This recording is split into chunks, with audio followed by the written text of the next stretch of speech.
നമസ്കാരം. ചില സിനിമകൾ കണ്ടിറങ്ങുമ്പോൾ പോലും ഒരു വല്ലാത്ത വിങ്ങലാണ്. നമ്മൾ അതിനെ തേടിപ്പിടിച്ച് വീണ്ടും മുന്നോട്ട് പോകും. അതിലെ അണിയർ പ്രവർത്തകരോട് സംസാരിക്കാൻ ശ്രമിക്കും, അതിലെ കഥാപാത്രങ്ങളോട് സംസാരിക്കാൻ ശ്രമിക്കും. അങ്ങനെ തേടിപ്പിടിച്ച് ഞാൻ എത്തിയത് സെറിൻ്റെ മുന്നിലേക്കാണ്. I have with me serine.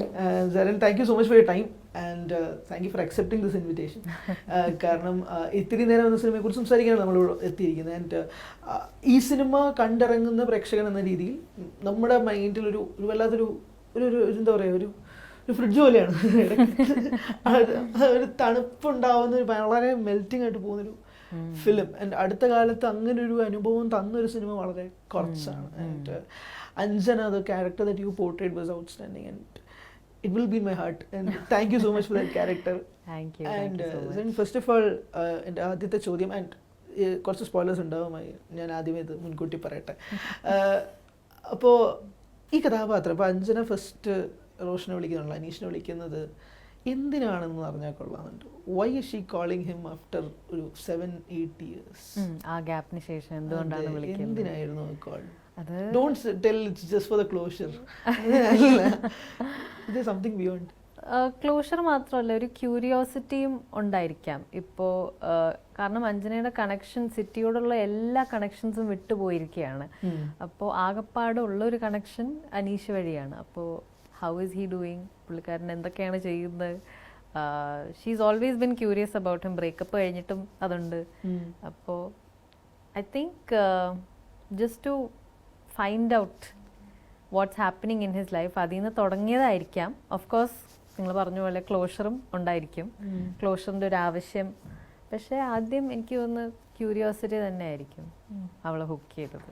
പക്ഷേ ഈ ക്യൂരിയോസിറ്റിയേക്കാൾ ഉപരി പിന്നീട് അനീഷിനെ കാണുമ്പോഴേക്കും ഒരു ഒരു വല്ലാത്തൊരു ഗ്രാഫ് ഉണ്ടല്ലോ ഈ ക്യാരക്ടറിന്. ലൈക്ക് ടീസ് ചെയ്യുന്നത് പോലെ എനിക്ക് പലപ്പോഴും തോന്നിയിട്ടുണ്ട് അനീഷിന്. ലൈക്ക് ഇപ്പം നീ എന്നെ മിസ് ചെയ്യുന്നുണ്ടോ എന്ന് ചോദിക്കുന്നത്, അല്ലെങ്കിൽ നീ നോക്കുന്നത് കാണുന്നത് തൊട്ട് ഇങ്ങനെ കുറെ ഹിന്റുകളും ക്യൂ ഇട്ട് കൊടുക്കുന്നുണ്ട് അനീഷിന്. ലൈക്ക് അങ്ങനെ പിന്നാലെ പോകുന്ന ഒരു ക്യാരക്ടറിനെയും പോലെ തോന്നി. വാട്ട് വാസ് യുവർ ആ ഒരു ക്യാരക്ടർ ഗ്രാഫിനെ എങ്ങനെയാണ് സെറിന് എടുക്കുന്നത്, അഞ്ജന ആസ് എ ക്യാരക്ടറിനെ എങ്ങനെയാണ് എടുക്കുന്നത്? ഇത് അതെ, ഓഫ് കോഴ്സ് ഇങ്ങനെ തോണ്ടി ചോദിക്കുന്നുണ്ട്. എനിക്ക് തോന്നുന്നു അവൾക്ക് ഇപ്പോഴും ഫീലിങ്സ് ഉണ്ട്. അത് അതിൻ്റെ മറ്റേ സൈഡിൽ നിന്ന് റെസിപ്രോക്കേഷൻ ഉണ്ടോ എന്ന് അറിയാനുള്ളൊരു ക്യൂരിയോസിറ്റി ഉണ്ടാവും. പക്ഷേ അവൾക്ക് അറിയാം അനീഷ് കല്യാണം കഴിച്ചിട്ടുണ്ട്, വേറൊരു ലൈഫ് തന്നെ ലീഡ് ചെയ്യുവാണെന്ന് അറിയാം. അപ്പോൾ she knows that she is interrupting it. പക്ഷേ I think that's what makes her interesting also. അവൾക്കറിയാം ഞാൻ എന്താ ചെയ്യുന്നതെന്ന്. കുറച്ച് തെറ്റുകളുണ്ടെന്ന് അറിയാം, പക്ഷേ അവൾക്ക് അവളുടേതായ ആവശ്യങ്ങൾ പെർസ്യൂ ചെയ്യാനുള്ള ഒരു സ്ട്രെങ്ത് ഉണ്ട്. അപ്പോൾ ആ സ്ട്രെങ്ത്തിൽ നിന്നാണ് തുടങ്ങിയത്. പിന്നെ എനിക്ക് I really like women who are written with flaws. നമ്മളെപ്പോഴും സ്ത്രീകളെ കാണുന്ന ഒരു ബ്ലാക്ക് ആൻഡ് വൈറ്റ് കാറ്റഗറിയിലാണ്. ചിലപ്പോൾ കൂടുതലും നമ്മൾ ആർക്കിടൈപ്സ് ആയിട്ടാണ് കാണുന്നത്. അമ്മ, ഗേൾ ഫ്രണ്ട്, മരിച്ചു പോകുന്ന ഭാര്യ, ഇതെല്ലാം ആർക്കിടൈപ്സ് ആണ്. And we are all very familiar with it. നമ്മൾ സിനിമ കുറേ കണ്ടിട്ടുള്ളതല്ലേ. അപ്പോൾ അതിലെല്ലാം നിന്നും മാറി നിൽക്കുന്ന, but at the same time ഈ എല്ലാ ആർക്കിടൈപ്സിൻ്റെ കുറച്ച് ക്വാളിറ്റീസ് ഉള്ള ഒരു ക്യാരക്ടറാണ് അഞ്ജന. അപ്പോൾ അതിൻ്റെ ഒരു പൂർണ്ണത വളരെ വളരെ അപ്പീലിംഗ് ആയിരുന്നു എനിക്ക്. So that I saw the potential right there itself. അപ്പം തന്നെ ഞാൻ സ്നാച്ച് ചെയ്തെടുത്തു. ഇതിൻ്റെ വിശാഖനോട് ഞാൻ സംസാരിച്ചത്, സ്ക്രിപ്റ്റ് റൈറ്റർ, പുള്ളിയോട് സംസാരിച്ചപ്പോൾ പോലും പുള്ളി അഞ്ജന എഴുതിയേക്കുന്നത് വേറൊരു ഗ്രാഫിലാണ്, സെറിൻ അത് പോർട്രേ ചെയ്യുന്നത് വേറൊരു ഗ്രാഫിലാണെന്നാണ് വിശാഖൻ എന്ന് പറയുന്നത്. അപ്പം വിശാഖ് പറയുന്നതെന്ന് വെച്ചാൽ എൻ്റെ അഞ്ജന ഇങ്ങനെ ആയിരുന്നില്ല, അല്ലെങ്കിൽ ഡയലോഗ്സ് ഇതൊക്കെ തന്നെയാണ്, പക്ഷെ അഞ്ജന റെൻഡർ ചെയ്യുന്നത് സെറിൻ റെൻഡർ ചെയ്യുന്ന പോലെ അല്ല എൻ്റെ മൈൻഡിൽ ഉണ്ടായിരുന്നെന്നുള്ളതാണ്. പിന്നെ ഞാൻ എന്തുകൊണ്ട് അത് വേണ്ട എന്ന് പറഞ്ഞില്ല എന്ന് ഞാൻ ചോദിച്ചപ്പോൾ, തിരുത്താമായിരുന്നല്ലോ എന്ന് ചോദിച്ചപ്പോൾ പറഞ്ഞത് ഇല്ല, അങ്ങനെ പോട്ടെ, അങ്ങനെ ഒരു അഞ്ജനയാണ് സെറിൻ്റെ മൈൻഡിലുണ്ടെങ്കിൽ let she be comfortable with that എന്നുള്ളതായിരുന്നു. നിങ്ങൾ തമ്മിലുള്ളൊരു ടോക്ക് ഉണ്ടായിരുന്നു വിത്ത് ദ സ്ക്രിപ്റ്റ് റൈറ്റർ? അതെ, നമ്മൾ കുറച്ച് ദിവസം ഇരുന്നു, അങ്ങനെ കുറച്ച് വർക്ക്ഷോപ്പ് ഒക്കെ ചെയ്തിരുന്നു. വർക്ക്ഷോപ്പ് എന്നല്ല, ജസ്റ്റ് കുറച്ച് റീഡിങ്സും കുറച്ച് റിഹേഴ്സൽ പരിപാടിയൊക്കെ നമ്മൾ നോക്കിയിരുന്നു.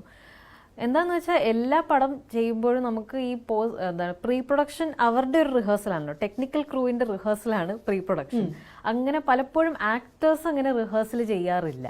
അപ്പോൾ ഇപ്പോൾ ഫാസിൽ തന്നെ പറഞ്ഞിട്ടുണ്ട്, ലൈക്ക് ആദ്യം ഷൂട്ട് ചെയ്യുന്ന സീൻ, ഫസ്റ്റ് ഡേ ഷൂട്ട് ചെയ്യുന്ന സീൻ ചിലപ്പോൾ പുള്ളി അത് ലാസ്റ്റ് ഡേ ലാസ്റ്റ് ഘട്ടത്തിലേക്ക് എത്തുമ്പോൾ പിന്നെ ഇത് ഷൂട്ട് ചെയ്യാനുള്ള റിക്വസ്റ്റ് കൊടുക്കാറുണ്ട്.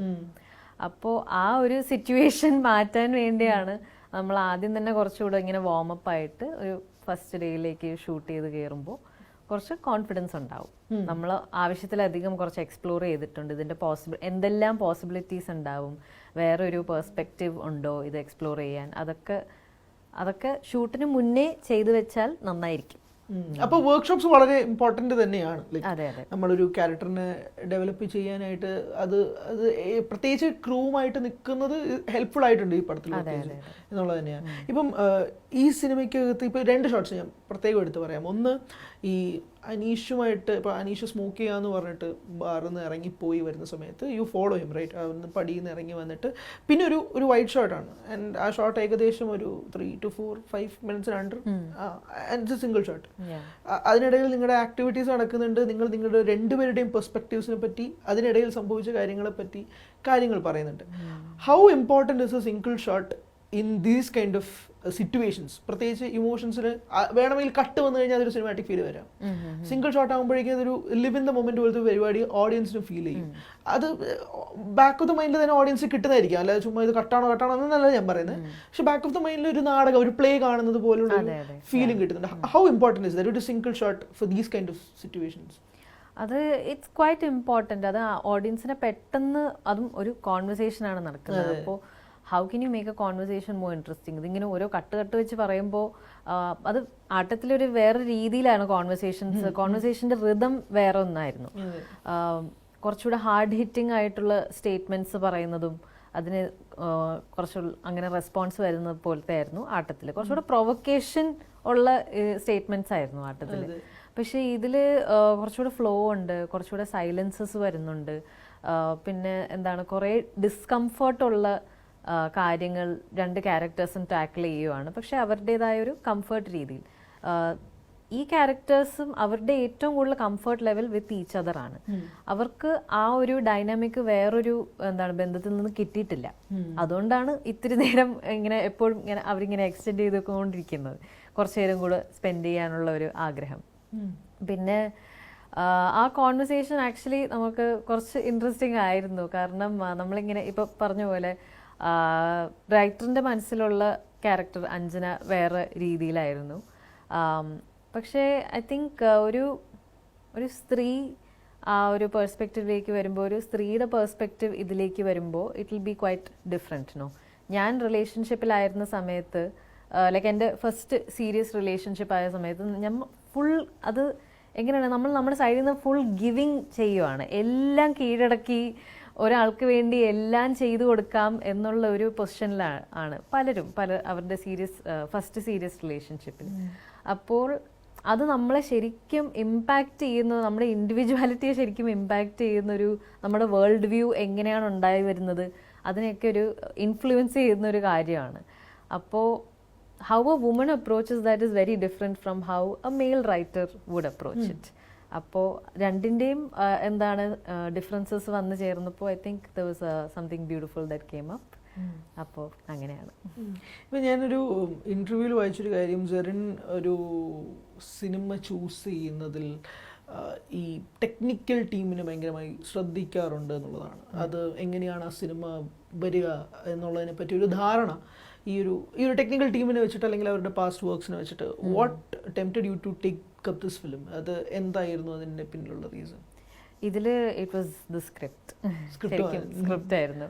അത് പല പടങ്ങളിലും പല റീസൺസ്, പല കാരണങ്ങളാണല്ലോ. ചിലപ്പോൾ അത് സ്ക്രിപ്റ്റ് ആയിരിക്കാം, ചിലപ്പോൾ നമുക്ക് ഇതുവരെ ചെയ്യാൻ പറ്റാത്ത ഒരു ഇതുവരെ ചെയ്യാത്തൊരു കഥാപാത്രമായിരിക്കാം, അല്ലെങ്കിൽ പടത്തിൻ്റെ ഒരു ജോൺറോ വേറെ ഒരു രീതിയിലുള്ള ടോണാലിറ്റി ഒക്കെ ആയിരിക്കാം. ലൈക്ക് ഹൈസ്റ്റ് പടങ്ങൾ എനിക്ക് ചെയ്യണമെന്ന് നല്ല ആഗ്രഹമുണ്ട്. ഏതോള ഹൈസ്റ്റ് പടം വന്നാലും ഞാനത് കൺസിഡർ ചെയ്തിരിക്കും. അപ്പോൾ എനിക്ക് ഭയങ്കര ഇഷ്ടമാണ്. ഹൈസ്റ്റിൽ വരുന്ന കെയോസ് വേറെ ലെവൽ തന്നെയാണ്. എനിക്ക് ഭയങ്കര ഇഷ്ടമാണ്. എന്താണ് ഗായ് റിച്ചിയുടെ കുറേ പടങ്ങളുണ്ടല്ലോ, lock stock in two smoking barrels, പിന്നെ snatch. I love those movies. അത് ശരിക്കും നല്ല റീവാച്ച് വാല്യൂ ഉള്ള പടങ്ങളാണ്. അപ്പോൾ എനിക്ക് ഈ ഇതിലെ ടെക്നിക്കൽ ക്രൂ ആരൊക്കെയാണ്, പിന്നെ ആട്ടത്തിൽ തന്നെ ബേസിൽ CJ ആണ് ഇതിന്റെ ആട്ടത്തിന്റെ മ്യൂസിക്കും ചെയ്തത്. വളരെ മിനിമലായിട്ടും but at the same time like ആ പടത്തിന്റെ ഒരു എനർജി തന്നെ എൻഹാൻസ് ചെയ്തു. പക്ഷെ ഒരിക്കലും അതിനെ ഓവർ ഷാഡോ ചെയ്യാത്ത രീതിയിലാണ് ബേസിൽ മ്യൂസിക് ചെയ്തത്. So true right. കാരണം പാട്ടുകൾ വന്നു പോകുന്നത് അറിയുന്നില്ല. ഫ്ലോ ഈ പടം കാണും. പിന്നീടാണ് ഞാൻ നോക്കുമ്പോൾ ഓക്കെ പാട്ടുകളുണ്ട്. എനിക്ക് ആകെ ഒരു പാട്ടുള്ളതായിട്ട് തോന്നിയത് വാസ് ദ ടൈറ്റിൽ സോങ്. കാരണം അത് ഓക്കെ, അത് നമുക്ക് ആ സീനുമായിട്ട് അങ്ങനത്തെ ഇല്ലല്ലോ. ബാക്കിയെല്ലാം ഒരു ഫ്ലോയിൽ പോകുന്ന സോങ്സ് ആയിട്ട് തോന്നുന്നത്. You truly right. അത് കണ്ടുകൊണ്ട് സെക്കൻഡ് വാച്ചിൽ കാണുമ്പോഴാണ് നമുക്കത് ഫീൽ ചെയ്യുന്നത്. ലൈക്ക് ഓക്കെ ഇവിടെ സോങ് ഉണ്ട്, it's not just the BGM, പാട്ടുണ്ട്. പിന്നെ ഈ സിംഗിൾ ടേക്കിന്റെ കാര്യം പറഞ്ഞപ്പോൾ ഇത് ഇപ്പോ പലരും ഐ തിങ്ക് സിംഗിൾ ടേക്ക് ഒരു ഗിമ്മിക്കായിട്ട് ചെയ്യുന്ന പോലെ എനിക്ക് തോന്നിയിട്ടുണ്ട് അല്ലേ? I think the best single take are the ones which doesn't feel like single. ഞാൻ ഇതെല്ലാം സെക്കൻഡ് വാച്ചിലാണ് കണ്ടുപിടിക്കുന്നത്.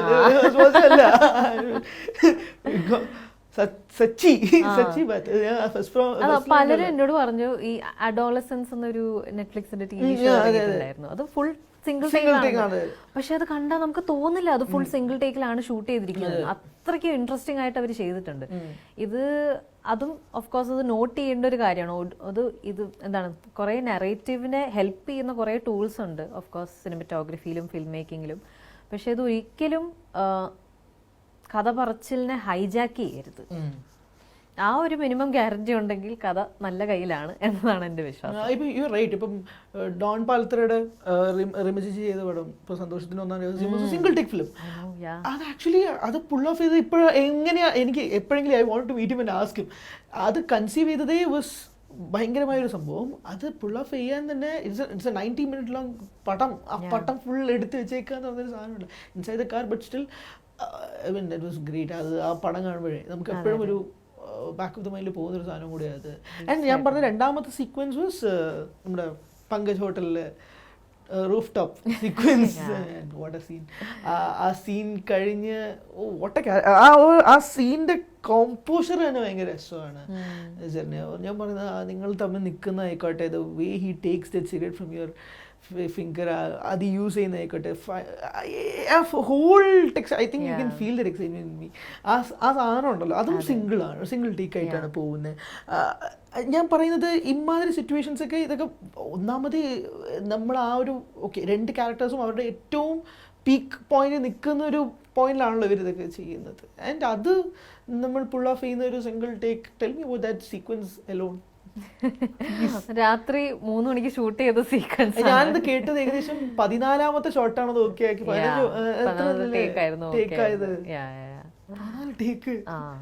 അപ്പോ അതേ താങ്ക്ഫുള്ളി ഭയങ്കര ഒരു എനർജി ഉള്ള സീൻ അല്ലാത്തത് കൊണ്ട് കുറച്ച് എന്താണ് രണ്ടുപേരും കള്ളു കുടിച്ചിട്ടുണ്ട്, കുറച്ചുകൂടെ ഈസ് ഉള്ള സീൻ ആയതുകൊണ്ട്, അല്ലാതെ കുറെ ആക്ടിവിറ്റീസോ കൊറിയോഗ്രാഫിയോ ഒന്നും ഇല്ലാത്ത സീൻ ആയതുകൊണ്ട് നമുക്കൊരു 14-15 ടേക്ക് പോകാനുള്ള എനർജി ഉണ്ടായിരുന്നു. പക്ഷേ ഭയങ്കര കൊറിയോഗ്രാഫിയും എന്താണ് എല്ലാം കൃത്യതയോടെ ചെയ്യേണ്ട ഒരു സീനാണെങ്കിൽ അത് പിന്നെ ഒരു 8ാമത്തെ ടേക്ക് ആകുമ്പോൾ തന്നെ എനിക്ക് ക്ഷീണം തോന്നും. അതെ, മടുക്കും. പിന്നല്ലാതെ അതിലൊരു ഫ്രഷ്നെസ് പിന്നെ നമുക്ക് പോവും. അത് പിന്നെ വേറൊരു ഫ്രഷ് മൈൻഡുമായിട്ട് അപ്രോച്ച് ചെയ്യണം. ഈ സീക്വൻസ് ഇതില് നമ്മളിങ്ങനെ ഓഫ് കോഴ്സ് ഇത് രാത്രി ഷൂട്ട് ചെയ്യുമ്പോൾ എനിക്കിങ്ങനെ ഉറക്കമൊഴിച്ചിരിക്കുമ്പോഴും എൻ്റെ മനസ്സിൻ്റെ ഏറ്റവും ആക്റ്റീവ് ഇമാജിനേഷൻ വരുന്നത് രാത്രിയിലാണ്.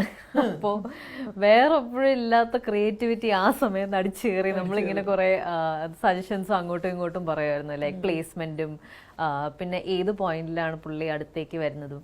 ഇപ്പോൾ ഈ 2 ക്യാരക്ടേഴ്സ് ഇൻറ്റിമസി എന്ന് പറഞ്ഞാൽ നമ്മൾ കൂടുതലും കൺവെൻഷനലി ആൾക്കാർ മനസ്സിലാക്കുന്നത് ഇൻറ്റിമസിയിലൂടെ കിസ്സിങ് അല്ലെങ്കിൽ ലൈക്ക് സെക്ഷൽ ഇൻറ്റിമസി ഒക്കെയാണ്. പക്ഷേ ഇൻറ്റിമസി അത് മാത്രമല്ലല്ലോ ഇൻറ്റിമസി. 2 ക്യാരക്ടേഴ്സ് തമ്മിലുള്ള സ്പേസ് അതും ഒരു ഇൻറ്റിമസിയുടെ വലിയ ഘടകമാണ്. അപ്പോൾ ആ സ്പേസ് എങ്ങനെ കുറച്ചുകൂടെ നമുക്ക് ഇൻട്രസ്റ്റിംഗ് ആക്കാൻ കഴിയും എന്നുള്ള ക്വസ്റ്റ്യനിലാണ് നമ്മൾ തുടങ്ങിയത്. ഇതിപ്പോൾ നമ്മൾ ഈ വർക്ക്ഷോപ്പ് ചെയ്തപ്പോൾ ആ സീൻസ് ഒന്നും സിംഗിൾ ടേക്ക് ആയിട്ടുള്ള സീൻസ് ഒന്നും അധികം റിഹേഴ്സ് ചെയ്തില്ല. ഇത് അധികം റിഹേഴ്സ് ചെയ്താൽ പിന്നെ എന്ത് ഷൂട്ട് ചെയ്യും അല്ലേ?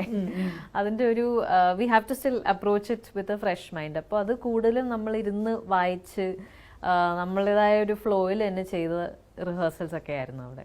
ഓക്കെ, അതാണ് ഒരു സീൻ. അല്ലാതെ അതിന് വേണ്ടിയിട്ടുള്ള സെപ്പറേറ്റ് പ്രിപ്പറേഷൻസ് കാര്യങ്ങളൊന്നും ഉണ്ടായിട്ടില്ല. ഈ പടത്തിൽ രണ്ടാമത്തെ വാച്ചിലും എനിക്ക് കിട്ടാത്തത്, ഞാൻ പിന്നീട് പ്രശാന്തനോട് സംസാരിച്ചപ്പോൾ കിട്ടിയ കാര്യങ്ങളാണ്. ഒന്ന്, നിങ്ങൾ ആ സെറിനെ കൊണ്ടുപോകുന്ന ഒരു ഹോട്ടലുണ്ടല്ലോ, ഇപ്പം നന്ദുചേട്ടനൊക്കെ താമസിക്കുന്ന ഹോട്ടലിൻ്റെ പേര് മൽഹാർ എന്നതും പിന്നീട് നിങ്ങളുടെ ബാറ് വന്ദനം എന്നുള്ളതായിരുന്നു. എൻ്റെ അടുത്ത് പ്രശാന്തേട്ടൻ ചോദിച്ചത് അത് കണക്റ്റ് ആയില്ലേ? ഞാൻ പറഞ്ഞു ഞാൻ കിട്ടിയില്ല, അക്സെപ്റ്റ് ചെയ്യുന്നു, എനിക്ക് കിട്ടിയില്ല ആ സാധനം. പക്ഷേ how beautiful it was taken. അതായത് യൂസേജ് ഓഫ് വേർഡ്സ് ഉൾപ്പെടെ. ഇപ്പം മൽഹാർ നമുക്ക് മേഘ മൽഹാറാണ്, ഞാനത് പ്രത്യേകം പറയുന്നില്ല. പക്ഷേ ഞാൻ പറയുന്നത് അങ്ങനത്തെ കുറേ സാധനങ്ങൾ ഇതിനകത്ത് ഒളിപ്പിച്ച് വെച്ചിട്ടുണ്ട്, കുറേ എലമെന്റ്സ് ഉള്ളത്. പിന്നീട് അത് വീണ്ടും കാണുമ്പോഴാണ് അങ്ങനത്തെ സാധനങ്ങളുണ്ടല്ലോ എന്നുള്ളത്. ടെൽ മീ, ലൈക്ക് ഇങ്ങനത്തെ കുറേ സീക്വൻസ് അല്ലെങ്കിൽ ഇതുപോലത്തെ പോയിന്റ്സ് ഒക്കെ നമുക്ക് ഒരു ക്യാരക്ടർ പ്ലേ ചെയ്യുമ്പോൾ ഉണ്ടാകുന്ന ഹൈ എങ്ങനെയാണ്? ഇതുപോലത്തെ കുറേ കുട്ടി സാധനങ്ങളൊക്കെ നമ്മൾ ചെയ്യുന്ന പടത്തിലുണ്ടാകുന്ന എലമെന്റ്സിലുണ്ടാകുന്ന അത് കിട്ടുന്ന ഹൈ. ഇത് നമ്മൾ ഷൂട്ട് ചെയ്യുമ്പോൾ ഈ കുഞ്ഞു കുഞ്ഞു എലമെന്റ്സ് ഒന്നും നമ്മൾ മനസ്സിലാക്കാനുള്ള സ്പേസിലേ അല്ല. അത് ആ സമയത്ത് നമുക്ക് ഒരു ടേക്കിന് പോകണം, അതിന്റെ ടെൻഷനിലാണ് എല്ലാവരും നിൽക്കുന്നത്. ഇതുപോലത്തെ എല്ലാ ഐഡിയാസ് ഓഫ് കോഴ്സ് റൈറ്ററും ഡയറക്ടറുടെയും ക്രെഡിറ്റ് ആണ്. പിന്നെ സിനിമ കാണുമ്പോൾ, സിനിമ അതിന്റെ പൂർണ്ണതയിൽ കാണുമ്പോഴാണ് മനസ്സിലാവുന്നത്, ഓ ഈ കുഞ്ഞ് ഐഡിയ അന്ന് സജസ്റ്റ് ചെയ്ത സാധനം ഇങ്ങനെയാണ് വർക്കായതല്ലേ. അപ്പോൾ അതാണല്ലോ ഫിലിം മേക്കിങ്ങിന്റെ ഒരു ബ്യൂട്ടി. ആ മൊമെന്റിൽ നമുക്ക് മനസ്സിലാക്കാൻ കുറേ എലമെന്റ്സ് ഉണ്ടാവും, ഭയങ്കര കെയോട്ടിക് ആവും. പക്ഷെ ആ സമയത്ത് നമുക്കൊരു ചെറിയ കൺഫ്യൂഷൻ ഉണ്ടാവും, ഇത് അവസാനം വർക്കാവോ. പക്ഷെ സ്ക്രീനിലെ ഔട്ട്പുട്ട് കാണുമ്പോൾ അത് ശരിക്കും അതിന്റെ ഇമ്പാക്റ്റ് വീണിട്ടുണ്ട്. അതുകൊണ്ടാണ് ആൾക്കാർ അതിനെക്കുറിച്ച് ചർച്ച ചെയ്യുന്നതും ഇതുപോലത്തെ ഓരോ ഈസ്റ്റർ എഗ്സും റെഫറൻസസും ഒക്കെ പിക്ക് ചെയ്ത് ഇങ്ങനെ അതിനെക്കുറിച്ച് സംസാരിക്കുകയൊക്കെ ചെയ്യുന്നത്. അത് നല്ലൊരു ലെവൽ ഡീറ്റെയിലിംഗ് ആണ്. എനിക്ക് ഭയങ്കര ഇഷ്ടമാണ് ഇതുപോലത്തെ ചെറിയ ഈസ്റ്റർ എഗ്സ് ഒക്കെ ഇങ്ങനെ വെറുതെ വിതറിയിടുക. അതെ, അവര് വേണമെങ്കിൽ, പ്രേക്ഷകർ വേണമെങ്കിൽ എന്താണ് കണ്ടുപിടിക്കട്ടെ. അതൊരു നല്ലതാണ്. എല്ലാം സ്പൂൺ ഫീഡ് ചെയ്ത് കൊടുക്കാൻ പറ്റില്ലല്ലോ ആൾക്കാർക്ക്. ഇപ്പം സെറിന് ഇപ്പം ജിയോ ബേബി ഓട്ടോയിൽ വരുമ്പോഴേക്കും സെറിൻ പറയുന്നത് ചേട്ടാ കുമാരകോവില് എന്നുള്ളതാണ്. കുമാരകോവിൽ ഞാൻ അങ്ങോട്ട് പോകണമെന്നുള്ളത്. അപ്പം ഒരു തിരുവനന്തപുരംകാരൻ എന്ന രീതിയിൽ എനിക്ക് ആ ഹ്യൂമർ വർക്കാവും. അപ്പം നമുക്ക് ആ ഒരു സാധനം അടിക്കുന്നുണ്ട്. ഞാൻ പറയുന്നത് ഇതിൻ്റെ ഡയലോഗ്സ് ഒന്ന് എഴുതിയാൽ ക്രിഞ്ചാവാൻ പോകണ സാധനങ്ങൾ ഉണ്ട്. ഇപ്പം ക്രിഞ്ച് എന്ന് പ്രേക്ഷകർ വിളിക്കുന്ന ഒരു ബാർ ഉണ്ടല്ലോ, നമുക്ക് വേണമെങ്കിൽ ഇത് ഇങ്ങനെ പോകും. പ്രത്യേകിച്ച് ഇതുപോലൊരു കോണ്ടന്റിൽ നല്ലോണം സാധ്യതകളുണ്ട് അങ്ങനെ വരാൻ. അതിപ്പം ഡയലോഗ് എഴുതിയില്ലെങ്കിൽ നമ്മൾ റെൻഡർ ചെയ്യുന്നതും അങ്ങനെ ആയിക്കഴിഞ്ഞാലും പാളാറുണ്ട്. ടെൽ മീ, ലൈക്ക് ഇങ്ങനെ ഇതുപോലത്തെ ഡയലോഗ്സ് അമ്മാതിരി ക്രിഞ്ച് മീറ്റർ വെച്ചുകൊണ്ട് പറയാറുണ്ടോ? ബിക്കോസ് അങ്ങനെ ഒരു സാധനം ബാക്ക് ഓഫ് ദ മൈൻഡിൽ ഉണ്ടാവാറുണ്ടോ? ഇതിങ്ങനെ പോവരുത്, ഇത് ലിമിറ്റഡ് ആയിരിക്കണം. അത് പ്രണയവും പൈങ്കിളിയും എപ്പോഴും മനസ്സിൽ വരുമ്പോൾ എല്ലാവരുടെയും മനസ്സിൽ കുറേ ക്രിഞ്ച് ഡയലോഗ്സ് ഉണ്ടാവും. പക്ഷേ അത് ആ മൊമെന്റിൽ രണ്ടുപേരും തമ്മിലുള്ള റിലേഷൻഷിപ്പ് അവർക്ക് ക്രിഞ്ചല്ല, ബാക്കിയുള്ളവർക്കാണെങ്കിൽ. പിന്നെ ഓഫ് കോഴ്സ് ബ്രേക്കപ്പ് കഴിഞ്ഞാലും നമ്മളിങ്ങനെ കപ്പിൾസിനെ കാണുമ്പോൾ ക്രിഞ്ച് അടിക്കുന്ന കുറെ feeling, I identify with that a lot. പക്ഷെ ഈ രണ്ട് ക്യാരക്ടേഴ്സ് അവരുടെ റിലേഷൻഷിപ്പിന്റെ ആ ഡെപ്ത് അറിയിക്കാൻ കുറച്ച് സാഹിത്യപരമായ കുറച്ച് ഡയലോഗ്സ് വേണമായിരുന്നു. പക്ഷെ ഇത് ഭയങ്കര ഒരു പ്രിറ്റൻഷ്യസ് രീതിയിൽ പോയില്ല. ഇത് പലപ്പോഴും ഇതുപോലത്തെ love stories, like unconventional love stories, കുറേ നാളുകൾക്ക് ശേഷം മീറ്റ് ചെയ്യുന്ന എക്സസ്, ആ ഒരു സോണിലിരിക്കുന്ന ലവ് സ്റ്റോറീസിൽ, കുറേ കോൺവെർസേഷൻ ഉള്ള ലവ് സ്റ്റോറീസിൽ പലപ്പോഴും ഭയങ്കര പ്രിറ്റൻഷ്യസ് ആയിട്ടുള്ള കോൺവെർസേഷൻസ് വരാറുണ്ട്. അത് എന്താണെന്നറിയില്ല. മേ ബി ഇവർ തമ്മിലുള്ള റിലേഷൻഷിപ്പ് ഭയങ്കര എൻഹാൻസ് ചെയ്ത് കാണിക്കാനുള്ള ഒരു ഇതായിരിക്കാം. മേ ബി എന്തോ ഒരു ഐ ഫീൽ ലൈക്ക് റൈറ്റർ ഇങ്ങനെ ഫ്ലോണ്ട് ചെയ്ത് നോക്കുവാണല്ലേ. എനിക്ക് കുറേ കാര്യങ്ങൾ പറയാനുണ്ട്, നിങ്ങൾ കേൾക്കണം, അത് സൂപ്പർ കാര്യങ്ങളാണ്, ഞാൻ കുറെ വായിച്ചിട്ടുണ്ട്, അത് നിങ്ങൾ അറിയണം. അതെ അതെ അതെ അപ്പോ അത് താങ്ക്ഫുള്ളി ഇതിൽ ഉണ്ടായിരുന്നില്ല. അത് സ്ക്രിപ്റ്റ് വായിച്ചപ്പോഴേ എനിക്ക് മനസ്സിലായി. കാരണം കുറേ അവരിലുണ്ടായ കുറേ മാറ്റങ്ങളെ കുറിച്ച് വളരെ തുറന്ന രീതിയിലും സംസാരിക്കുന്നുണ്ട്. പിന്നെ അവർ ഉണ്ടാവുന്ന കുറേ മാറ്റങ്ങളെക്കുറിച്ചും അവർ എന്താണ് സാമൂഹികമായ കുറേ ചേഞ്ചസിനെ പറ്റിയും സംസാരിക്കുന്നുണ്ട്. അപ്പോൾ രണ്ടിൻ്റെയും ഇടയിലാണ് ഇവർ നിൽക്കുന്നത്. So I felt like it was a good way to show the individual. Yeah. രണ്ടുപേരുടെയും ഇൻഡിവിജ്വാലിറ്റി ഡയലോഗ്സിൽ വന്നിട്ടുണ്ട്. അതെ. പിന്നെ ഈ ഞാൻ അഞ്ജന എന്ന് പറയുന്ന ക്യാരക്ടർ എനിക്ക് കുറച്ച് നാളായിട്ട് മലയാള സിനിമയിൽ കിട്ടിയതിൽ വെച്ചിട്ട് one of the best characters ആയിട്ട് എനിക്ക് ഫീൽ ചെയ്യാനുള്ള കുറച്ച് കാരണങ്ങൾ ഉണ്ട്. അതിലേക്കൊക്കെ പോകണമെന്നുണ്ട്. ബട്ട് ഇതിനകത്ത് അഞ്ജനയാണ് അനീഷിനെ കാണണമെന്ന് പറഞ്ഞ് വിളിച്ചു വരുത്തുന്നത്. പക്ഷേ അപ്പം സെൻ പറഞ്ഞതുപോലെ ജസ്റ്റ് അവിടുത്തെ സിറ്റി കാണാനും അതിനുവേണ്ടി മാത്രമാണ് ഞാൻ വിശ്വസിക്കുന്നില്ല. എൻ്റെ പ്രേക്ഷകന് കുറച്ചുകൂടെ വേറൊരു ആംഗിൾ ഉണ്ടായിരിക്കാം. പക്ഷേ അവിടെ ആ ബാറിലേക്ക് കൂട്ടിക്കൊണ്ട് പോകുന്നത് ഉൾപ്പെടെ അല്ലെങ്കിൽ അവിടെ നിന്ന് അനീഷിനെ കുത്തുന്നുണ്ട് പല കാര്യങ്ങൾക്കും വെച്ചിട്ട്, പലതും വെച്ച് കുത്തി തോണ്ടിയെടുക്കാനുള്ള ശ്രമങ്ങളായിരിക്കാം, ഐ ഡോണ്ട് നോ, ഇങ്ങനെ ശ്രമിക്കുന്നുണ്ട്. അപ്പം ഒരു ഘട്ടത്തിൽ അനീഷിനെ തന്നെ അത് കൈവിട്ട് പോകുന്നുണ്ട്. കുറേ നേരം ആയല്ലോ ഇത് തുടങ്ങിയിട്ട് എന്നുള്ളത്. I just want to know what was Anjana thinking at that point. അതായത് എന്താ പ്രതീക്ഷിക്കുന്നത്? He is married, he has a life, he is going on with it pretty well, you know that, I mean Anjana knows that, അതെല്ലാം അറിയാം. But what does she want from him? എന്താണെന്നുള്ളൊരു സാധനം ഉണ്ടല്ലോ, എന്താ വേണ്ടേ ഇത്? അവർക്ക് I think Anjana doesn't know what she wants, but she knows എന്താ വേണ്ടാത്തതെന്ന് അറിയാം, എന്താ വേണ്ടതെന്ന് അറിയില്ല. അപ്പോൾ അതിനെ തേടിയാണ് ഈ ഓരോ പ്രശ്നങ്ങളിലൊക്കെ കയറുന്നത്. പ്രശ്നങ്ങൾ എന്ന് വെച്ചാൽ ഓരോ സിറ്റുവേഷൻസിലൊക്കെ കയറുന്നത്. പിന്നെ the way she reacts also, I think it's very typical of how women react. പലപ്പോഴും ദേഷ്യം പിടിച്ചിട്ട് ഇങ്ങനെ ഓരോന്നും എന്താ ഷൗട്ട് ചെയ്തിട്ട് അവസാനം മിണ്ടായിരിക്കും, എന്നിട്ട് സോറി, എന്നിട്ട് ഐ എം ഫൈൻ എന്ന് പറഞ്ഞാൽ അല്ല, ഫൈനേ അല്ല, നമ്മള് ദേഷ്യത്തിൽ ഇങ്ങനെ എനിക്കൊരു കുഴപ്പവുമില്ല എന്നൊക്കെ പറയുന്നത്. അപ്പൊ ശരിക്കും നമ്മുടെ ശരിക്കുള്ള ഇന്റൻഷൻ, ലൈക്ക് ഉള്ളിലെ ഇന്റൻഷൻ ഹൈഡ് ചെയ്തിട്ടാണ് ലൈക്ക് ഇല്ല ഇതൊന്നും എന്നെ എഫക്റ്റ് ചെയ്യുന്നില്ല, ഞാൻ ഭയങ്കര കാമാണ്. അത് ടിപ്പിക്കലി സ്ത്രീകൾ വിമൻ ചെയ്യുന്ന ഒരു കാര്യമാണ്. അത് കുറച്ച് ഇൻട്രസ്റ്റിംഗ് ആയിട്ട് ഇതിൽ വന്നിട്ടുണ്ട്. ഇത് എപ്പോഴും അഞ്ജന എന്താണ് ചെറിയൊരു ഔട്ട് ബേസ്റ്റ് ഒക്കെ പബ്ലിക്കിൽ നടക്കുമ്പോൾ പുള്ളിക്കാരിക്ക് അറിയാം ലൈക്ക് ലൈൻ ക്രോസ് ചെയ്തിട്ടുണ്ട്, കയ്യിന്ന് പോയി. അപ്പോൾ അവര് ഓക്വേർഡ്നെസ്സിൽ സോറി എന്നൊക്കെ പറയുമ്പോൾ അപ്പോഴും അനീഷിന്റെ റിയാക്ഷൻ ഒന്നും കുഴപ്പമില്ല. അതൊരു ടിപ്പിക്കൽ മെയിൽ റെസ്പോൺസ് ആണ്. കാരണം എല്ലാ ആണുങ്ങൾക്കും ഒരു റിലേഷൻഷിപ്പ് ഉണ്ടായിരുന്നു, ഒരു പെങ്കൊച്ച് അവരുടെ ലൈഫിലുണ്ടാവും. ആ പെങ്കൊച്ചിന് എന്തും പറയാം, അവർ ആ പെങ്കൊച്ചിന് എന്ത് ചെയ്യാനുള്ള അധികാരമുണ്ട്. എനിക്കൊരു പ്രശ്നമില്ല, ഞാൻ ആണാണ് ബ്രോ, അൽഫാം മേലാണ് ഞാൻ. അപ്പോ അതുപോലത്തെ കുറെ നല്ല കാര്യങ്ങൾ ഇതിനകത്തും വന്നിട്ടുണ്ട്. I think the writer has understood relationships really well. അപ്പോൾ അതിന്റെ എല്ലാം ബ്യൂട്ടിയും അതിന്റെ കോൺഫ്ലിക്റ്റും എല്ലാം നല്ല രീതിയിൽ പ്രസന്റ് ചെയ്തിട്ടുണ്ട്. ആൻഡ് സെക്കൻഡ് ഹാഫിൽ you don't have much dialogues, right? അവിടെയുണ്ട് ഒരു അഭിനയം, കിറങ്ങി കിടക്കുക, വേറെ പ്രശ്നമൊന്നുമില്ല. പക്ഷെ പലപ്പോഴും എനിക്ക് തോന്നിയിട്ടുണ്ട് ഈ ഡയലോഗ്സ് ഉള്ളതിനേക്കാൾ പാടാണ് ഡയലോഗ് ഇല്ലാതെ. എനിക്ക് അതായത് you are in that scene, you don't need to do anything, കണ്ണടച്ച് കിടന്നാൽ മതി എന്നുള്ളത് മാത്രമാണെങ്കിലും was that as easy as it that we feel? അങ്ങനെയാണോ? ലൈക്ക് ഡയലോഗ്സ് ഒന്നും ഇല്ലാതെ വെറുതെ നമുക്ക് ഫുൾ ആക്ച്വലി ഉറങ്ങാൻ പറ്റില്ല ആ സമയത്ത്. കുറച്ചെങ്കിലും അവയർനെസ് ഉണ്ടായിരിക്കണം. ലൈക്ക് എന്താ എവിടെ നടക്കുന്നത് നമ്മുടെ വിളിക്കണ്ടിട്ട് ഈ ക്യാരക്ടേഴ്സിന്റെ അഭിനയം വല്ലതും നോക്കാൻ നോക്കിയിട്ടുണ്ടോ? നന്ദുചേട്ടന്റെ ആനന്ദിന്റെ വല്ലതും ഫ്രണ്ട് ഇരിക്കുന്നോണ്ട് ചോദിച്ചു, അവരാണോ ഫ്രണ്ട് ഇരിക്കുന്നത്? അവര് റിഹേഴ്സ് ചെയ്യുന്ന സമയത്തൊക്കെ നോക്കിയിട്ടുണ്ട്, ടേക്ക് പോകുന്നതിന് മുന്നേ ഞാൻ ഇങ്ങനെയൊക്കെ നോക്കിയിട്ടുണ്ട്. അല്ലാതെ ടേക്കുള്ള സമയത്ത് കംപ്ലീറ്റ്ലി ഔട്ട്. അല്ല, വാസ് ദാറ്റ് ഈസി? ലൈക്ക് നമുക്ക് കാണുന്ന പോലെ തന്നെ ഓക്കെ അധികം ഒന്നും ചെയ്യാനില്ല എന്നുള്ള രീതി തന്നെയാണോ? അത് ഈസിയാണ്, പക്ഷെ നമുക്ക് ഒന്നും ചെയ്യാനില്ലാത്ത സമയവും നമുക്ക് ഉറക്കം വരും പെട്ടെന്ന്. നമുക്ക് ഒരു നൈറ്റും കൂടെ ആയതുകൊണ്ട് വെറുതെ ഇരിക്കുമ്പോ, ഒന്നും ചെയ്യാനില്ലാത്തപ്പോ നമുക്കിങ്ങനെ വെറുതെ ഇരിക്കുമ്പോ ഉറക്കം വരും. അപ്പൊ ഞാനങ്ങനെ കുറെ ഉറങ്ങിപ്പോയിട്ടുണ്ട് ഷോർട്ടിന്റെ ഇടയിൽ തന്നെ. എന്നിട്ട് അവരെണിപ്പിച്ചു. പക്ഷെ എണിപ്പിക്കുന്നതിന് മുന്നേ കുറെ വീഡിയോ ഒക്കെ എടുത്ത് വെച്ചിട്ടുണ്ട് BTSന്റെ ഭാഗമായിട്ട്. അത് ഇറക്കുമായിരിക്കും.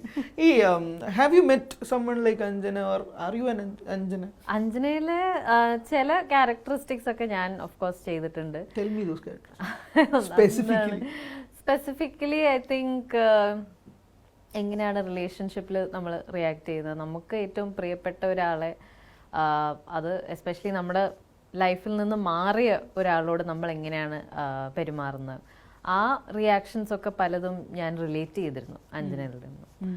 അപ്പോൾ എനിക്ക് തോന്നുന്നത് ഇവർക്ക് ഒരു ഇപ്പോൾ ഒരു വലിയ ലൈഫ് ചേഞ്ചിങ് ഇവൻറ്റിലേക്ക് പോവുകയാണ്, വേറൊരു ഫോറിൻ കൺട്രിയിലേക്ക് പോകുന്നു, അവിടെ പഠനം പെർസ്യൂ ചെയ്യാനാണ് പോകുന്നത്. അപ്പോൾ ആ ഒരു ചേഞ്ച് വരുന്നതിന് മുന്നേ അവൾക്ക് അവൾക്ക് നാട്ടിലോടുള്ള ഒരു ചെറിയ കണക്ഷൻസും അതൊക്കെ അതിനോടൊരു ഫൈനൽ ഗുഡ് ബൈ പറഞ്ഞിട്ട് പോകണം, അല്ലെങ്കിൽ ഇതിനുള്ള അവസരം ഇനി വരില്ല, ആ ഒരു പേടിയും ഉണ്ടായിരുന്നല്ലോ. Because she is going to become a different person after this. And ആ ഡിഫറെൻറ്റ് വേർഷനുള്ള അഞ്ജന ഇതിൻ്റെ പുറകെ വരുമോ ഇല്ലയോ എന്നുള്ള പേടി അവൾക്കുണ്ടായിരിക്കാം. അതുകൊണ്ടായിരിക്കാം ഇപ്പം തന്നെ വന്ന് എല്ലാം ചെയ്തിട്ട് പോയത്. ഇനി ഉണ്ടാവില്ല എന്നുള്ളൊരു പോയിന്റ് ഉണ്ടല്ലോ. ഇപ്പോൾ റോഷൻ അവസാനം ക്ലൈമാക്സിൽ നന്ദിച്ചേട്ടനോട് പറയുന്നുണ്ട് ഡയലോഗ്, ലൈക്ക് ഇത് തലയിലാവുന്ന കേസൊന്നും അല്ല, നാളെ പോവാണ്, പിന്നെ അതുകൊണ്ട് ചേട്ടൻ വിചാരിക്കുന്ന പോലെ അങ്ങനെ ഒരു സാധനം ഉണ്ടാവില്ല എന്നുള്ളത്. ഇത് പലരുടെയും ലൈഫിൽ ഇതുപോലത്തെ സാധനങ്ങളുണ്ട്. Like it is so relatable to so many people over there.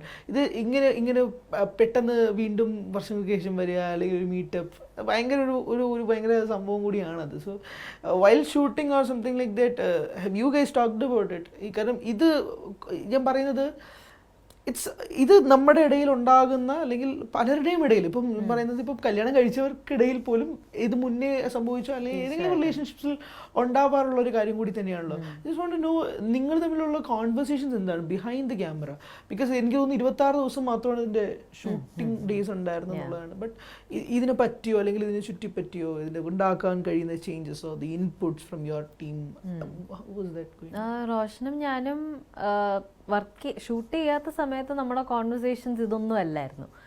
നമുക്ക് ഓഫ് കോഴ്സ് ഇതിൽ പുറത്തുള്ള വേറൊരു ഫ്രണ്ട്ഷിപ്പ് ഉണ്ട്. അപ്പോൾ എനിക്ക് ഓഫ് കോഴ്സ് ഇറ്റ് ഹാസ്, അത് ശരിക്കും ഹെൽപ്പ് ചെയ്തിട്ടുണ്ട്. കാരണം എപ്പോഴും നമുക്ക് എല്ലാവരുടെ കൂടെയും ഫ്രണ്ട്സ് ആവാൻ കഴിയില്ല. ഒരു പുതിയൊരു സെറ്റിലേക്ക് കയറുമ്പോൾ തന്നെ ഫസ്റ്റ് ഡേ ഓഫ് സ്കൂളിൻ്റെ ഒരു ഫീലിംഗ് ആണ്. അപ്പോൾ അവിടെ ഒരു ഫെമിലിയർ ഫേസിനെയൊക്കെ കാണുന്നത് it's truly A nice feeling.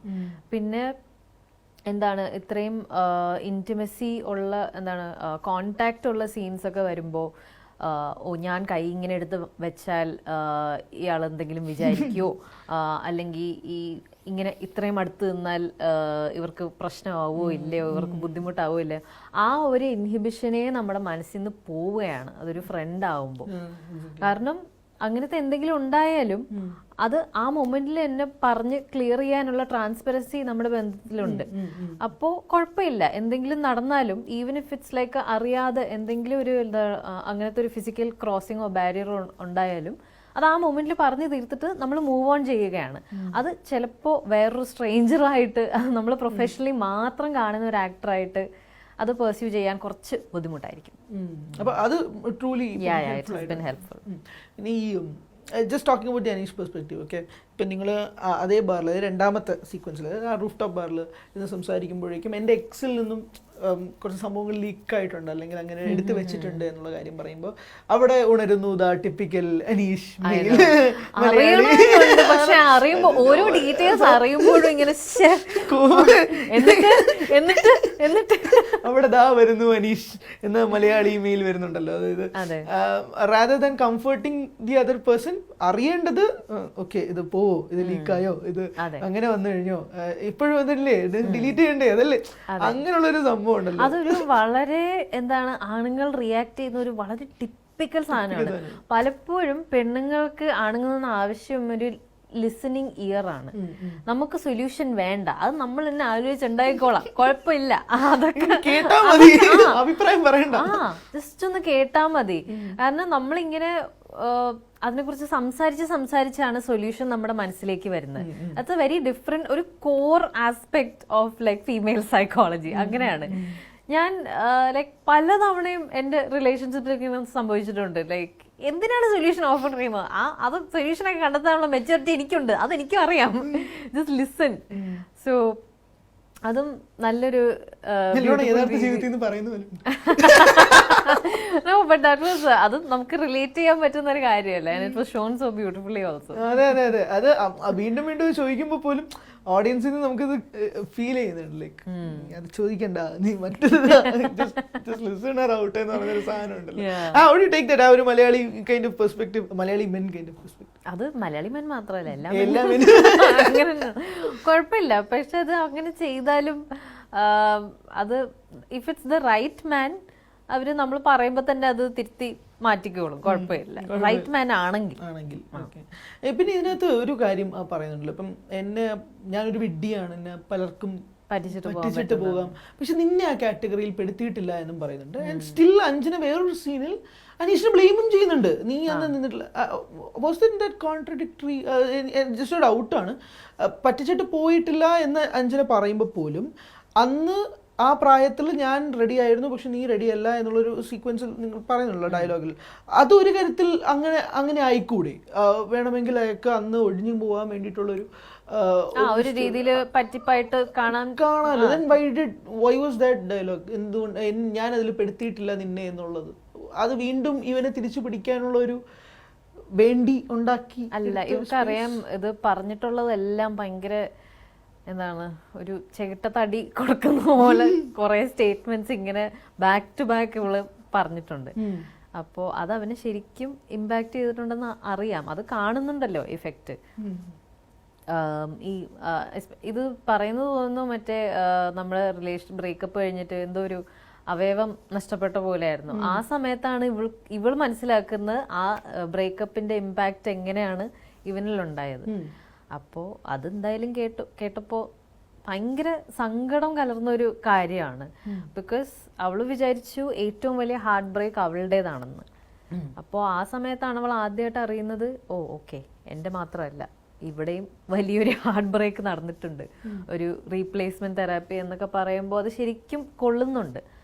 അതിൻ്റെ അപ്പം നേരത്തെ പറഞ്ഞതിൻ്റെ ഒരു എന്താണ്, ഒരു സ്റ്റിങ് മാറ്റാൻ വേണ്ടിയാണ്, ജസ്റ്റ് ഒന്ന് മയപ്പെടുത്താൻ വേണ്ടിയാണ് നിന്നെ ആ ലിസ്റ്റിൽ പെടുത്തിയിട്ടില്ല എന്ന് പറയുന്നത്. പക്ഷേ do you agree to that replacement therapy എന്നുള്ളതാണ് ക്വസ്റ്റ്യൻ. അഞ്ജന ക്യാരക്ടർ കേട്ടോ. കാരണം ആനന്ദും നന്ദുചേട്ടനും കൂടെ പറയുന്ന ഒരു സീക്വൻസിൽ അവർ പറയുന്നുണ്ട്, അവർ ഫൈറ്റ് ചെയ്തിട്ട് മതം ഒരു ബാരിയർ ആയിരുന്നല്ലോ ഇരുവർക്ക്. അതായത് അനീഷിന്റെയും അനീഷിന്റെ വൈഫിന്റെയും ക്രിസ്ത്യൻ ഹിന്ദു റിലേഷൻഷിപ്പ് മാരേജ് ആണല്ലോ. അപ്പം അങ്ങനെ വെറും ഒരു റീപ്ലേസ്മെന്റ് ആണെങ്കിൽ why did he fight for that woman? എന്തിനായിരുന്നു അവർ തമ്മിലുള്ള ഫൈറ്റ്? അപ്പോൾ അത് ഫൈറ്റ് ആണെങ്കിൽ it's not just a replacement എന്ന് പറഞ്ഞൊരു പോയിന്റ് ഇല്ലേ? If you want that person, അയാളുടെ എന്തെങ്കിലും ക്വാളിറ്റീസ് ഇഷ്ടം. ഫൈറ്റ് ചെയ്യാൻ പല പല കാരണങ്ങളും ഉണ്ടായിരിക്കുമല്ലോ. ഓൾറെഡി ഒരു സീരിയസ് റിലേഷൻഷിപ്പ് പോയി, maybe he felt like ആ സമയത്ത് ഞാൻ ഫൈറ്റ് ചെയ്യേണ്ടതായിരുന്നു, അതുകൊണ്ട് ഇപ്പോൾ ഒരു ഫൈറ്റ് ചെയ്യാനുള്ള ഒരു അവസരം കിട്ടുമ്പോൾ may be he's fighting and pursuing it. പിന്നെ കുറച്ച് പൊളിറ്റിക്കലി കോൺഷ്യസ് ആയ ആളും കൂടെ ആണല്ലോ അനീഷ്. അപ്പോൾ കോളേജിലൊക്കെ പൊളിറ്റിക്സിൽ പാർട്ടിസിപ്പേറ്റ് ചെയ്ത് പങ്കെടുത്ത ഒരു വ്യക്തിയല്ലേ. അപ്പോൾ ഈ മതത്തിന്റെ പേരിലൊക്കെ ഒരു എന്താണ്, അതെ അതെ അതെ. അപ്പോൾ എനിക്ക് തോന്നുന്നു പുള്ളി കുറച്ച് ഹെഡ് സ്ട്രോങ് ആയിട്ട് പെർസ്യൂ ചെയ്ത ഒരാളായത് കൊണ്ടായിരിക്കാം അങ്ങനെ ഫൈറ്റ് ചെയ്ത് ആ റിലേഷൻഷിപ്പിനെ കല്യാണത്തിലേക്ക് കൊണ്ടെത്തിച്ചെന്ന്. ഞാൻ അഞ്ജനയെന്ന് മാറി ഓക്കെ. ഇപ്പം ആട്ടത്തിന്റെ സമയത്ത് you met Vishal Bharadwaj, right? എന്നെങ്കിലും ദൂരെ നിന്നെങ്കിലും ഒരു 100 മീറ്റർ അകലെ എന്ന് കാണണമെന്ന് ഞാൻ ആഗ്രഹിക്കുന്ന ഒരു ഫിലിം മേക്കറാണ്. You met him, you talk to him and tell me about that experience, just ഒരു ഫാൻ ബോയ് എന്ന രീതിയിൽ അറിയാൻ വേണ്ടി. ഞാനും വളരെ വലിയ ഫാൻ ഗേളും ആണ്. ഇറ്റ്സ് നോട്ട് ജസ്റ്റ് പുള്ളിയുടെ മറ്റേ എന്താണ് ഷേക്സ്പിയറിന്റെ അഡാപ്റ്റേഷൻ, ആ ട്രിലജി മാത്രമല്ല. ലൈക്ക് ഞാൻ ഐ തിങ്ക് മക്ഡി മുതൽ ഞാൻ ഫാൻ ഗേളായി. മക്ഡി ഇപ്പൊ കാണുമ്പോഴും നല്ല പേടിയാണ്, നല്ല ഇമ്പാക്റ്റ് ഉള്ള ഫിലിമല്ലേ. അപ്പോൾ നമ്മുടെ വർക്ക് ഇതുപോലത്തെ ഒരു ഡയറക്ടർ കണ്ടല്ലോ എന്ന ആ ഒരു ഫീലിംഗ് ശരിക്കും അതെനിക്ക് ഡൈജസ്റ്റ് ചെയ്യാൻ കുറച്ച് സമയം എടുത്തു. ലൈക്ക് ഓക്കെ ഇപ്പൊ വരുന്നുണ്ട്, പ്രിപ്പയർ ചെയ്തോ, അത് ഇഫ്ലയിൽ വെച്ച് മറ്റേ ലോസ് ആഞ്ചലസ് ഫിലിം ഫെസ്റ്റിവലിൽ വെച്ച് ആനന്ദും പ്രൊഡ്യൂസറും ഉണ്ടായിരുന്നു. അപ്പൊ അവർ രണ്ടുപേരും മീറ്റ് ചെയ്തുള്ളൂ, എനിക്ക് വിസ കിട്ടിയില്ല, അപ്പൊ പോകാൻ പറ്റിയില്ല. അപ്പോൾ ഞാൻ മാമിയിൽ വെച്ചാണ് ഓൾമോസ്റ്റ് ഒരു 3 മാസത്തിന് ശേഷമാണ് ഈ ഫെസ്റ്റിവലിന് കഴിഞ്ഞിട്ടാണ് മാമി നടക്കുന്നത്. അവിടെ വെച്ചാണ് നമ്മൾ ടീം എല്ലാവരും വിശാൽ ഭരദ്വാജിനെ മീറ്റ് ചെയ്യുന്നത്. മാമും കൂടെ ഉണ്ടായിരുന്നു, രേഖ മാമും കൂടെ ഉണ്ടായിരുന്നു. അവര് ശരിക്കും അവർക്ക് രണ്ടുപേർക്കും വർക്കായ ഒരു പടമാണ്. രേഖ മാം എപ്പോഴും പറഞ്ഞു, ഞാനിപ്പോഴും ആ കൾപ്രിറ്റിനെ കുറിച്ച് ആലോചിക്കുന്നുണ്ട്, ഞാനിത് ഇതുവരെ മറന്നിട്ടില്ല, ആരാ ചെയ്ത എന്നുള്ള ഇത് ഇപ്പോഴും ആ ചോദ്യം ഇപ്പോഴും എൻ്റെ മനസ്സിലുണ്ട്. അതൊക്കെ അതുപോലത്തെ വിശാൽ ഭരദ്വാജ്, രേഖ ഭരദ്വാജ് ഇവരൊക്കെ ഇതുപോലത്തെ ചോദ്യങ്ങൾ നമ്മുടെ വർക്കിനെ പറ്റി ഡിസ്കസ് ചെയ്യുന്നതൊക്കെ കാണുമ്പോൾ നല്ല സന്തോഷമായിരുന്നു. നല്ല സന്തോഷം. അത് ഒരു ടോപ്പ് മൊമെന്റ് തന്നെയായിരുന്നു. അല്ല, ഞാനിപ്പോൾ ആട്ടം മാക്സിമം ഞാൻ ആട്ടത്തിലേക്ക് പോകണ്ട എന്ന് ഞാൻ കരുതിയതാണ്. ബട്ട് ജസ്റ്റ് അതിലേക്ക് വന്നതുകൊണ്ട് ഞാൻ ചോദിക്കുന്നത്, ആ ഒരു ക്ലൈമാക്സ് ഡയലോഗാണല്ലോ, ലൈക്ക് ആരായാലും every one are the same, അത് ആരായാലും ശരി, എനിക്കറിയേണ്ട കാര്യം എന്നുള്ളത് ഒരു സാധാരണ മലയാള സിനിമ അല്ലെങ്കിൽ ഏതൊരു സാധാരണ ഇന്ത്യൻ സിനിമ എന്ന് വെച്ചോ, what they could have done was അതിനൊരു ടൈൽ ആൻഡ് ക്ലൈമാക്സ് വെച്ചിട്ട് ഇന്നയാളാണ് എന്നും പറഞ്ഞ് പ്രേക്ഷകനെ കാണിച്ചിട്ട് സംതൃപ്തിപ്പെടുത്തുന്ന രീതിയിലേക്ക് ആ സിനിമ മാറ്റിയെടുക്കാം. ബട്ട് വാട്ട് ആട്ടം ഡിഡ് വാസ് അത് പൂർണ്ണമായും എവ്രി വൺ അത് കൾപ്പിക്കും. കാരണം അത്രമാത്രം മെന്റലി ടോർച്ചർ ചെയ്ത ഒരു ടീം മൊത്തമാണ് ആ ടേബിളിന് ചുറ്റും ഉണ്ടായിരുന്നതും വിസ്തരിക്കുകയും ചെയ്തിരുന്നത്.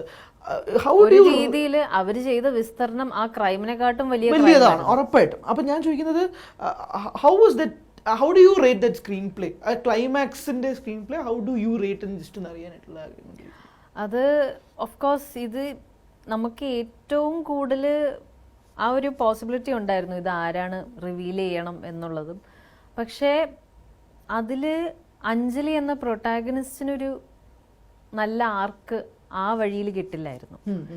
ഇത് എനിക്ക് തോന്നുന്നു ക്ലോഷർ ഉണ്ടായിട്ടുണ്ട്. ഓഫ് കോഴ്സ് അഞ്ജലി എന്ന ക്യാരക്ടറിന് അവർക്ക് കിട്ടാവുന്ന ബെസ്റ്റ് ക്ലോഷർ ആണ് അഞ്ജലിക്ക് കിട്ടിയിട്ടുണ്ട്. ഓഫ് കോഴ്സ് അത് അവരുടേതായ രീതിയിൽ ആർട്ടിസ്റ്റ് എന്ന രീതിയിൽ എല്ലാം ഫുള്ളി പ്രോസസ് ചെയ്തിട്ടുണ്ട്.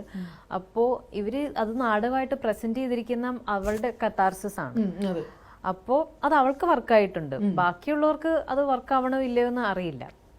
എനിക്ക് തോന്നുന്ന പലരും ഇതിനെക്കുറിച്ച് ചോദിക്കുന്നത്, അവർ പറഞ്ഞിട്ടുണ്ട് ഒരു ക്ലോഷർ കിട്ടിയില്ല എന്നൊക്കെ പറയുന്നുണ്ട്. പക്ഷെ എനിക്ക് തോന്നുന്നു അവരുദ്ദേശിക്കുന്ന ഒരു സൊല്യൂഷൻ കിട്ടിയിട്ടില്ല എന്നതാണ്. പക്ഷെ സൊല്യൂഷനും ക്ലോഷറും തമ്മിൽ നല്ല വ്യത്യാസം ഉണ്ടല്ലോ. ക്ലോഷർ ഇസ് വൺ, ഒരു ഇൻഡിവിജ്വലിന്റെ ആവശ്യം, അവര് എങ്ങനെയാണ് ഒരു ഇവന്റിൽ നിന്നും മൂവ് ഓൺ ചെയ്യുന്നത്, അവര് എങ്ങനെയാണ് ഒരു ഇവന്റ് പ്രോസസ് ചെയ്യുന്നത്, അതാണ് closure. Solution is different. Solution is ഒരു മോശമായ എന്തെങ്കിലും എപ്പിസോഡ് കഴിഞ്ഞിട്ട് അതിന് കറക്റ്റ് സൊല്യൂഷൻ, അതിനെ റെക്ടിഫൈ ചെയ്യാനുള്ള ഒരു പ്രോസസ്സ് അതുണ്ടായിട്ടില്ല ആട്ടത്തിലൂടെ. പക്ഷേ ആ ഒരു സൊല്യൂഷൻ സിനിമയിൽ തേടിയിട്ട് വലിയ കാര്യമില്ലെന്നാണ് എനിക്ക് തോന്നുന്നത്. അത് സമൂഹമാണ് ചെയ്യേണ്ടത്.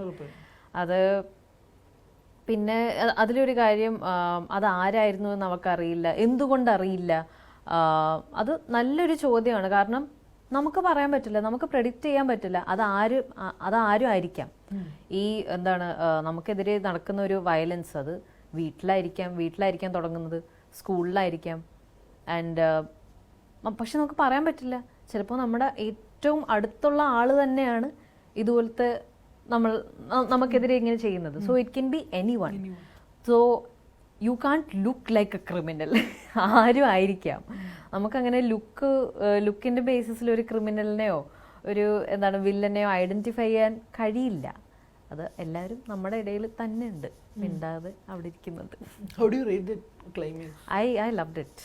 ശരിക്കും എനിക്ക് തോന്നുന്നത് ഏറ്റവും കൂടുതൽ ഹൈ കിട്ടിയിട്ടുള്ളത് അതിലൂടെയാണ്. അത് ആൾക്കാർ ആ സിനിമ, ഞാനത് പല തിയേറ്റർ വിസിറ്റിലൊക്കെ പോയിട്ട് ഞാൻ ഒബ്സർവ് ചെയ്തൊരു കാര്യമാണ്. ആ ലാസ്റ്റ് സീൻ കഴിയുമ്പോൾ ക്രെഡിറ്റ്സ് റോൾ ചെയ്യുമ്പോൾ ആൾക്കാർ എണീറ്റ് പോകുന്നില്ല, അവിടെ തന്നെ ഇരിക്കുകയാണ്. അവർ ഇപ്പോൾ ഒരു ഭയങ്കര വലിയൊരു സ്പെക്ടക്കിൾ കണ്ട് അതിൻ്റെ ഒരു ക്ഷീണത്തിൽ ആൾക്കാർ ഇരിക്കുകയാണ്, എന്ത് ചെയ്യണമെന്ന് അറിയാതെ. അവിടെയാണ് നമ്മുടെ സിനിമയുടെ സക്സസ് വന്നതെന്ന് നമുക്ക് മനസ്സിലായി. അത് കണ്ടപ്പോൾ നമുക്ക് ശരിക്കും നല്ല സന്തോഷം ഉണ്ടായിരുന്നു. കാരണം സാഡ്ലി ഇപ്പോൾ കൊമേഴ്ഷ്യൽ സക്സസ് അത് എല്ലാ ഡയറക്ടർമാർ മാത്രമല്ല, ആക്ടേഴ്സും ഇൻഡസ്ട്രിയിലെ എല്ലാവരും ആഗ്രഹിക്കുന്ന കാര്യമാണ്. പക്ഷേ ആ ഒരു മെട്രിക്കിലൂടെ നമുക്ക് എല്ലാ സിനിമകളെയും ജഡ്ജ് ചെയ്യാൻ കഴിയില്ല. അത് സം ഫിലിംസ് ആർ നോട്ട് എന്താണ് മെൻ ഫോർ തിയേറ്റേഴ്സ് എന്നുള്ളതാണോ? അല്ല, മെൻ ഫോർ തിയേറ്റേഴ്സ് അല്ല. For box office. അത് അവർക്ക് ബോക്സ് ഓഫീസ് സക്സസ് കിട്ടിയില്ലെങ്കിലും അത് മോശം സിനിമയായിട്ട് അല്ലെങ്കിൽ ബോർ സിനിമയായിട്ട് ആൾക്കാർ മാറ്റി തള്ളുന്ന ഒരു പരിപാടി ഉണ്ടല്ലോ, അതാണ് എനിക്ക് ഇഷ്ടമല്ലാത്തത്. ബട്ട് ഐ ഫീൽ ലൈക്ക് ആട്ടം പോലത്തെ സിനിമകളും വരുമ്പോൾ, പിന്നെ റോഷന്റെ ഫിൽമോഗ്രാഫിയിൽ നോക്കുവാണെങ്കിൽ മൂത്തോൻ എന്ന സിനിമയും ഇവൻച്വലി ആ പടങ്ങൾ അവരർഹിക്കുന്ന ഓഡിയൻസിലേക്ക് എത്തിയിട്ടുണ്ട്. OTT വഴിയായാലും വേറെ ഫിലിം ഫെസ്റ്റിവൽ സ്ക്രീനിങ് വഴിയായാലും ഇറ്റ് സ്റ്റിൽ പീപ്പിൾ ഇപ്പോഴും അത് വാച്ച് ചെയ്യുന്നുണ്ട്, കുറേ കാണുന്നുണ്ട്, അതിനെക്കുറിച്ച് ഡിസ്കസ് ചെയ്യുന്നുണ്ട്. ഇപ്പോഴും ലൈക്ക് ഈ ഇടയ്ക്കും ഒരു ജർമ്മനിയിലെ ഏതോ ഒരു ഇൻസ്റ്റിറ്റ്യൂട്ടിൽ ഇതിനെക്കുറിച്ചൊരു ആട്ടത്തിനെക്കുറിച്ചൊരു ഡിസ്കഷൻ ഉണ്ടായിരുന്നു. അവരിങ്ങനെ ഇൻസ്റ്റാഗ്രാമിൽ DM ഒക്കെ അയച്ചു. പക്ഷേ അതൊക്കെ കാണുമ്പോൾ നമുക്ക് നല്ല സന്തോഷമാണ്. ബിക്കോസ് നമ്മൾ സിനിമ ഉണ്ടാക്കുന്ന സമയത്ത്, ഷൂട്ട് ചെയ്യുന്ന സമയത്ത് ഇതൊന്നും ആലോചിക്കുന്നില്ല. ലൈക്ക് ആൾക്കാർ ഇതെങ്ങനെ അവർക്ക് ഇത് ഡൈജസ്റ്റ് കഴിയുമോ, അവർക്കിത് നമ്മൾ ഉദ്ദേശിക്കുന്നതെല്ലാം മനസ്സിലാവുമോ? പക്ഷെ അവർക്ക് മനസ്സിലായിട്ടുണ്ട്, അവർ മണ്ടന്മാരല്ല. എസ്പെഷ്യലി പിന്നെ കോവിഡൊക്കെ ആയതുകൊണ്ട് എല്ലാവരുടെയും എന്താണ് എക്സ്പോഷർ കൂടിയിട്ടുണ്ടല്ലോ. എല്ലാവരും കുറേ കണ്ടന്റ് ഇരുന്ന് കാണുവാണല്ലോ, കുറേ സിനിമ കണ്ടിട്ടുണ്ട്, പല പല ലാംഗ്വേജസിലെ സിനിമകൾ കണ്ടിട്ടുണ്ട്. അപ്പോൾ അവരുടെ ടേസ്റ്റും എന്താണ് അവരുടെ ഇഷ്ടങ്ങളും താല്പര്യങ്ങളും മാറിക്കൊണ്ടിരിക്കുകയാണ്. ദേ എക്സ്പെക്ട് മോർ ഫ്രം മൂവീസ്. അപ്പോൾ ആ ഒരു എക്സ്പെക്ടേഷൻ വെച്ച് നോക്കുമ്പോൾ ഐ തിങ്ക് ആട്ടം has delivered what the viewer wanted. ഇല്ല, ഇപ്പം ഞാൻ എൻ്റെ ആട്ടം എക്സ്പീരിയൻസ് പറയാൻ പറ്റും. കാരണം ഞാൻ ഇത് IFFKയിൽ ഉണ്ടാകുന്ന സമയത്ത് IFFKയിൽ പടം ഉണ്ടാകുമ്പോഴേക്കും പെട്ടെന്നാണ് ഞാൻ ടാഗോർ തിയേറ്ററിൽ നിന്ന് വെച്ചാണ് കേൾക്കുന്നത്, ഒരു വമ്പൻ പടം വന്നിട്ടുണ്ട്, വിനയ് ഫോർട്ടിൻ്റെ പടമാണ്, പക്ഷേ വലിയ സ്റ്റാർ കാസ്റ്റോ അങ്ങനത്തെ പരിപാടിയൊന്നുമില്ല, പക്ഷെ കണ്ടു നോക്ക് സൂപ്പറാണ്. പിന്നെ 2-3 സ്ക്രീൻ ഉണ്ടായിരുന്നു, ഐ കുഡൻ വാച്ച് ഇറ്റ്. IFFKയിൽ എനിക്ക് കാണാൻ പറ്റിയിട്ടില്ല. പിന്നീട് ഇത് റിലീസ് ചെയ്തല്ലോ, നിങ്ങളത് ഒഫീഷ്യലി സിനിമ റിലീസ് ചെയ്തു. If I M not wrong, എനിക്ക് ഫെയിൻ മെമ്മറീസാണ് ഞാൻ പറയുന്നത്. നിങ്ങൾ പടം റിലീസ് ചെയ്തു, ഞാൻ അപ്പോഴാണ് പോയി കാണുന്നത്. അപ്പോൾ പോയി കാണുമ്പോഴാണ് നമുക്ക് മനസ്സിലാവുന്നത് ഇത് പറഞ്ഞതിൻ്റെ ഇമ്പാക്റ്റ് എന്താണുള്ളത്. ഞാൻ അപ്പോഴും ആലോചിക്കുമ്പോൾ I should have watched it in festivals, because എനിക്ക് ആ ഓഡിയൻസ് കിട്ടിയേനെ, ആ തിയേറ്ററിൽ എനിക്ക് ആ ഓഡിയൻസിനെ കിട്ടിയേനെ. ഞാനിത് നിങ്ങൾ റിലീസ് ചെയ്ത, അതായത് അപ്പാർട്ട് ഫ്രം ഫെസ്റ്റിവൽസ് അല്ലാണ്ട് റിലീസ് ചെയ്തപ്പോൾ audience was bare minimum.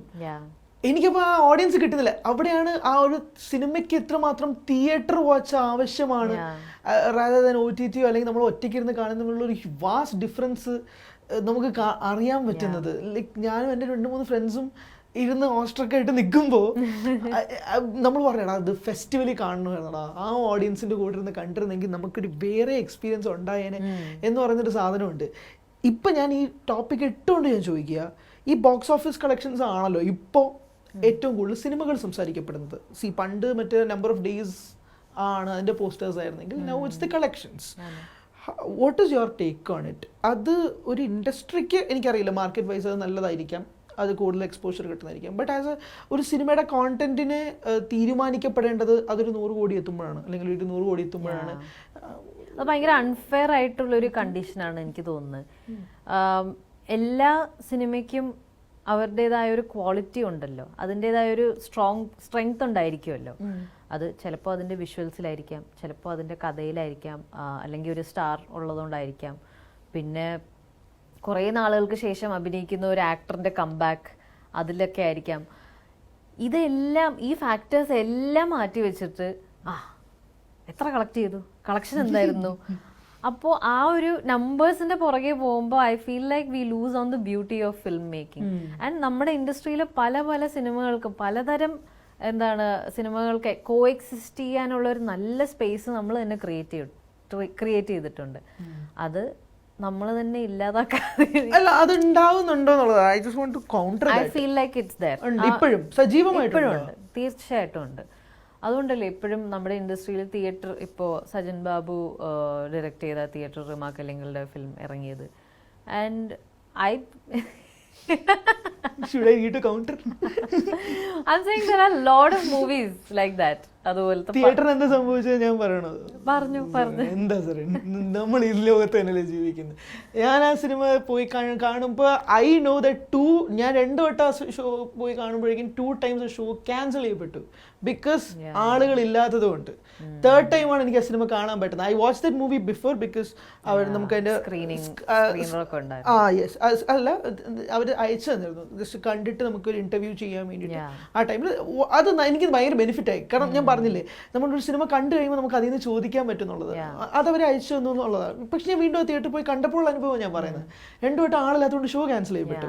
So I M telling, പക്ഷെ അവിടെ അതിന് റിലീസ് പോലും കിട്ടിയത് കേരളം പോലത്തുള്ള എത്ര സ്ക്രീൻസ്, പക്ഷെ നമ്മള് കേരളത്തിന് പുറത്തു പോയ ഇതുപോലത്തെ സിനിമകൾക്ക് അവര് തിയേറ്ററിൽ റിലീസ് പോലും കിട്ടുന്നില്ല. ഇവിടെ റിലീസ് ചെയ്താൽ പോലും പലയിടത്തും ഷോ ക്യാൻസൽ ചെയ്യപ്പെടുന്നുണ്ട്. I know that's reality. പക്ഷെ അറ്റ്ലീസ്റ്റ് അവർക്കൊരു 1 വീക്ക് ഓടാനുള്ള ചാൻസ് എങ്കിലും ഐ ഫീൽ വെള്ളി ശനി ഞായർ 3 ദിവസം തിങ്കളാഴ്ച ഇല്ല. ഹാർഷ് റിയാലിറ്റിയാണ്. I M not blaming the theatre owners, because അവർക്കും ഓബ്വിയസ്ലി അവർ തിയേറ്റർ നടത്തുന്നത് വെറുതെ അല്ലല്ലോ, they also want monetary benefits. പക്ഷെ ഞാൻ പറയുന്നത് just for the name sake ഉണ്ടാവുന്ന ഒരു സ്പേസ് ഇസ് ഡിഫറെന്റ്, റൈറ്റ്? പക്ഷെ ഇപ്പോഴും ആ സ്പേസ് ഉണ്ട്. ആ സിനിമ അതുപോലത്തെ എന്താണ് സ്ക്രിപ്റ്റ്സ് ഒക്കെ ഗ്രീൻ ലൈറ്റ് ആവുന്നുണ്ടല്ലോ, പ്രൊഡക്ഷനിലേക്ക് പോകുന്നുണ്ടല്ലോ. ബോളിവുഡ് റൈറ്റ് നൗ അവരുടെ കയ്യിൽ ഒരു ഒറിജിനൽ ഐഡിയ ഇപ്പോൾ വളരെ കുറവാണ്. ആൻഡ് സോ മെനി നൈസ് എത്ര നല്ല സ്ക്രിപ്റ്റിന്റെ ഐഡിയാസും എന്താണ് അത് അവരിപ്പോൾ ഭയങ്കര കമേഴ്ഷ്യൽ രീതിയിലാണ് ഏതൊരു നല്ല ഐഡിയ കൊണ്ടുപോയാലും അവർ ചോദിക്കുന്നത് ഇതിന് ഏറ്റവും how can we make this a big film, അതാണ് അവർ ചോദിക്കുന്നത്. ഒരു വലിയ സ്പെക്ടക്കിൾ ആക്കാനാണ് അവരുടെ ആഗ്രഹം. Because they want more people to come to theatres. ആൾക്കാർക്ക് വീട്ടിൽ നിന്ന് പുറത്തിറങ്ങാനൊരു റീസൺ അവരുടെ സിനിമ കൊടുക്കണം എന്നതാണ്. പക്ഷേ that is only one of the reasons why people watch I'm not movies. opposing you. പക്ഷേ അവരങ്ങനെ ചിന്തിക്കുന്നത് ഈ OTT പ്രോബ്ലംസും കൂടെ ആയിരിക്കില്ല. ബിക്കോസ് അവിടെ ഉള്ളവരും ഇതുപോലെ ഇപ്പോൾ ഈ OTT പ്ലാറ്റ്ഫോംസ് ഒക്കെ സബ്സ്ക്രൈബ് ചെയ്തതുകൊണ്ട് ഈ തിയേറ്റേഴ്സിലേക്ക് ആളുകൾ വരണം എന്നുള്ളൊരു ഇൻടേക്ക് കൊണ്ട് മാത്രം തിയേറ്റേഴ്സിൽ അമ്മാതിരി സിനിമകൾ വന്നാൽ മതി എന്നുള്ള അവിടുത്തെ പ്രൊഡ്യൂസേഴ്സിൻ്റെ കൂട്ടായ തീരുമാനത്തിൻ്റെ അടിസ്ഥാനത്തിൽ ഒരു ചെറിയ കോണ്ടന്റിന് പോലും അവിടെ വിത്ത്സ്റ്റാൻഡ് ചെയ്യാൻ ഇപ്പോൾ ഹക്ക് വരുന്നു. ഹക്ക് വരുന്നിട്ട് എന്താണ് നടക്കുന്നത് എന്നുള്ളത് നമുക്കറിയാം. It is gaining so much good reviews, but തിയേറ്ററിലേക്ക് ആളുകൾ വരുന്നില്ല എന്നുള്ളൊരു സംഭവം ഉണ്ടല്ലോ. Reality is happening right. പക്ഷേ നമുക്കിങ്ങനെ audience philosophy as an audience psychology is also കുറച്ച് ഇൻട്രസ്റ്റിംഗ്. നമ്മളിങ്ങനെ ഭയങ്കര ഡെസ്പറേറ്റ് ആയിട്ട് അവരോട് പറയുവാണ് ലൈക്ക് നമ്മുടെ സിനിമ ഒന്ന് കാണുക പ്ലീസ് കെഞ്ചിക്കുമ്പോൾ തന്നെ അവരത് പെട്ടെന്ന് ടേൺ ഓഫ് ആവും. കെഞ്ചരുത് എന്നുള്ളതാണ്. ആണ് they do get turned off. I feel that. അവര് പിന്നെ വിചാരിക്കും ഓ നമുക്ക് ഇത്രയും പവർ ഉണ്ടല്ലേ, അങ്ങനെയാണ് അവരുടെ ഭയങ്കര ഫിക്കിൾ രീതിയിലാണ് അവരെ ബ്ലെയിം ചെയ്യുമല്ല. ഞാനൊരു ഓഡിയൻസ് മെമ്പർ ആവുമ്പോൾ ഞാനും അങ്ങനെ തന്നെയാണ് ചിന്തിക്കുന്നത്. അപ്പൊ അതെന്താ പ്രശ്നം അറിയോ? അപ്പൊ അങ്ങനെ കെഞ്ചുമ്പോ ഇവരുടെ പ്രോഡക്റ്റിൽ എന്തോ പ്രശ്നമുണ്ട് എന്നുള്ളൊരു തോന്നൽ വരും. മനസ്സിലായില്ലേ? അത്രയ്ക്ക് വിശ്വാസം ഉണ്ടെങ്കിൽ അങ്ങ് ഇറക്കിയാ പോരെ എന്നുള്ളൊരു ആസ്പെക്റ്റിലും കൂടെ വരുമ്പോഴേക്കും they don't want to lose their money. അതിപ്പോ 100 ആയാലും 200 ആയാലും ഫാമിലി ആയിട്ട് പോവാണെങ്കിൽ 600-1000 രൂപ ഈസിലി പോകും. അപ്പം അതും ഒരു ഫാക്ടർ ആണ് എന്നുള്ളതാണ്. പിന്നെ ഇതുപോലത്തെ നല്ല സിനിമകൾ എത്ര വർഷങ്ങൾക്ക് മുന്നേ ലൈക് പത്മരാജൻ സാറിന്റെ സിനിമകളെല്ലാം most of them were commercial flops. പക്ഷേ ഇപ്പോഴും അതിനെക്കുറിച്ച് എന്ത് ചർച്ചയാണ്. പല ഡയറക്ടേഴ്സും ഞാൻ എപ്പോഴും ചിലപ്പോൾ ഞാൻ വർക്ക് ചെയ്യുന്ന ഡയറക്ടേഴ്സിനോട് ചോദിക്കാറുണ്ട് നിങ്ങളുടെ ഇൻസ്പിറേഷൻ ആയിട്ടുള്ള മലയാളത്തിലോ വേൾഡ് സിനിമയിലോ ഇന്ത്യയിലോ ആരൊക്കെയാണ്. എല്ലാവരും പത്മരാജൻ സാറിൻ്റെ പേര് പറഞ്ഞിട്ടുണ്ട്. So his work and legacy continues to live on like that. അത് പത്മരാജൻ സാറിന്റെ വർക്ക് കമേഴ്ഷ്യലി എങ്ങനെ ഉണ്ടായിരുന്നു ആ ഒരു ചോദ്യം ചോദിക്കാനേ നമുക്ക് കഴിയില്ല. സോ അതൊരു കോൺസ്റ്റന്റ്ലി ഇവോൾവിങ് പ്രോസസ്സ് തന്നെയാണ്. പിന്നെ ഓഡിയൻസിന്റെ ഓരോ വ്യക്തിപരമായ ഇഷ്ടങ്ങളും അനിഷ്ടങ്ങളും എങ്ങനെയാണ് മാറുന്നത് എല്ലാം. ഇപ്പോൾ എനിക്ക് തോന്നുന്ന കുറെ ജോണേഴ്സിന് അതിൻ്റെതായ ഫേസും ഉണ്ടല്ലേ. പിന്നെ ഉറപ്പായിട്ടുണ്ട്. പിന്നെ ഞാനിപ്പം ഇപ്പം പത്മരാജൻ സിനിമകൾ തിയേറ്ററുകളിൽ ഫ്ലോപ്പ് ആയി എന്നുള്ളൊരു സംഭവം ഉണ്ടല്ലോ, വാസ്തവമാണ്, എല്ലാവർക്കും അറിയാവുന്ന കാര്യം തന്നെയാണ്. പക്ഷേ നമ്മൾ 10 വർഷങ്ങൾക്കോ 20 വർഷങ്ങൾക്ക് ശേഷം സിനിമ സംസാരിക്കുമ്പോൾ പോലും തിയേറ്ററുകളിൽ അതാണ് ഞാൻ ഈ പറയുന്ന സംഭവം. അപ്പം നമ്മൾ പറയാറുണ്ട് ഈ തിയേറ്ററുകളിൽ എങ്ങനെ ഈ സിനിമ ഫ്ലോപ്പായി. ഞാൻ പല റൈറ്റപ്സും കണ്ടിട്ട് സ്വയം ചിരിക്കുന്ന ഒരു കാര്യമാണ്. എല്ലാവരും ഇത് OTT-യിൽ ഞാൻ കണ്ടു, എന്നിട്ട് ഈ സിനിമ എങ്ങനെ പരാജയമായി എന്ന് എനിക്കറിയില്ല, നിങ്ങൾ കാണാത്തോണ്ടാണ് ആൻസർ. അതുപോലെ ഇപ്പൊ പത്മരാജന്റെ പടങ്ങൾ നമ്മൾ അന്ന് ഇപ്പൊ നമ്മൾ ചോദിക്കാറുണ്ട് അത് കാണുന്നും കണ്ടില്ല, നിങ്ങളുടെ അച്ഛനമ്മമാരോട് ചോദിക്കും എന്തുകൊണ്ടാണ് എന്താണ് ഒരു സിനിമയോ സീരീസോ കാണുന്ന അവര് കഴിക്കുന്നതിന്റെ ഇടയിലാണ്. അതിനു വേണ്ടിയാണ് ലൈക്ക് പലരും സബ്സ്ക്രൈബ് ചെയ്തേക്കുന്നതിന് വേണ്ടിയിട്ടാണ്. കഴിക്കാൻ എത്ര 20-30 മിനിറ്റ് എടുക്കുമല്ലോ, ആ സമയത്ത് അതിൽ ഹുക്ക് ആയില്ലെങ്കിൽ കളഞ്ഞിട്ട് അടുത്ത സീരീസ്. എക്സാക്ട്ലി ഓപ്ഷൻസ് കുറെ ഉണ്ടല്ലോ, ഇഷ്ടം പോലെ അല്ലേ. പക്ഷെ പണ്ടും ഇതുപോലത്തെ ഇങ്ങനെ തിയേറ്ററിൽ തന്നെ സപ്പർ തിയേറ്റർ എന്നൊരു ഇതുണ്ട്. പണ്ടത്തെ എന്താണ് രാജാവുമാരും നൊബിലിറ്റിയും ഒക്കെ അവരിങ്ങനെ ഒരു ഡിന്നറിന് പോയിരിക്കുമ്പോൾ അവർക്ക് കുറച്ച് എന്റർടൈൻമെന്റിന് വേണ്ടി ഒരു നാടകം ഒരു സ്റ്റേജിൽ പ്രസന്റ് ചെയ്തിരിക്കും. അതിന്റെ ഒരു വേരിയേഷൻ തന്നെയാണ് സംഭവിച്ചുകൊണ്ടിരിക്കുന്നത് അല്ലേ? നമ്മളും ജസ്റ്റ് ഒരു സപ്പർ തിയേറ്റർ പോലെയാണ്.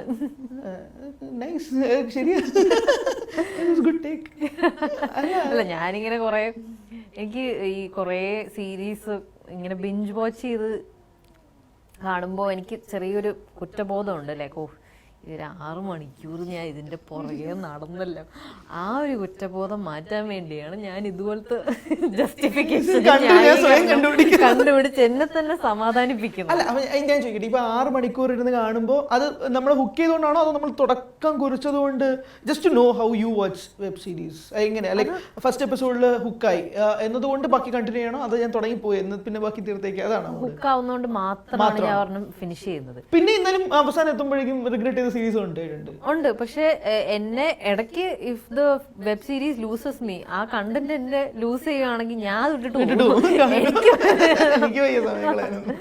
അങ്ങനെ ആ ബുക്സിന്റെ കാര്യത്തിൽ ഞാൻ അങ്ങനെയാണ്. ഒരു 300 പേജൊക്കെ എത്തിയിട്ടും ഇതുവരെ എന്നെ ഇൻട്രസ്റ്റ് ചെയ്തില്ലേ, ബൈ. 300 പേജ് വരെയൊക്കെ വെയിറ്റ് ചെയ്യുമല്ലേ? കുറച്ച് സമയമൊക്കെ ഉണ്ട്. പക്ഷെ ഞാൻ 300 എത്തി, ഇനി ഒരു 200 പേജ് കൂടിയല്ലേ ഉള്ളൂ, ഫിനിഷ് ചെയ്തേക്കാം. ഇല്ല, ഞാൻ ഇനി 50 പേജ് കൂടി ഉണ്ടെങ്കിലും ഞാൻ വായിച്ചിട്ടൊരു സുഖം. Okay, bye. Do you do that while watching movies in theatres? അതായത് ഇപ്പോൾ ഫസ്റ്റ് ജസ്റ്റ് നോ കേട്ടോ, ഇപ്പോൾ ഫസ്റ്റ് ഹാഫ് എന്ത് പടമാണ് എന്ന് വിചാരിച്ചിട്ട് ഇറങ്ങിപ്പോയ പടങ്ങളുണ്ടോ, അതോ ബാക്കി സെക്കൻഡ് ഹാഫ് കൂടെ കണ്ടിട്ടിരിക്കാറുണ്ടോ? ജസ്റ്റ് ലൈക്ക് ആ ബുക്കിന്റെ വെച്ച് ജസ്റ്റ് മാറ്റി സിനിമാക്കിയെന്നേ ഉള്ളൂ. പടം മെൻഷൻ ചെയ്യണ്ട. ഹാവ് യു ഡൺ ഇറ്റ് എന്ന് ചോദിച്ചാൽ ഞാൻ ചെയ്തിരുന്നു ഈ അടുത്ത്, അതുകൊണ്ടാണ് ഞാൻ ചോദിച്ചത്. ആണോ? ഞാനിപ്പോ ഏറ്റവും അടുത്ത് ഇപ്പൊ ചെയ്തേ ഉള്ളൂ.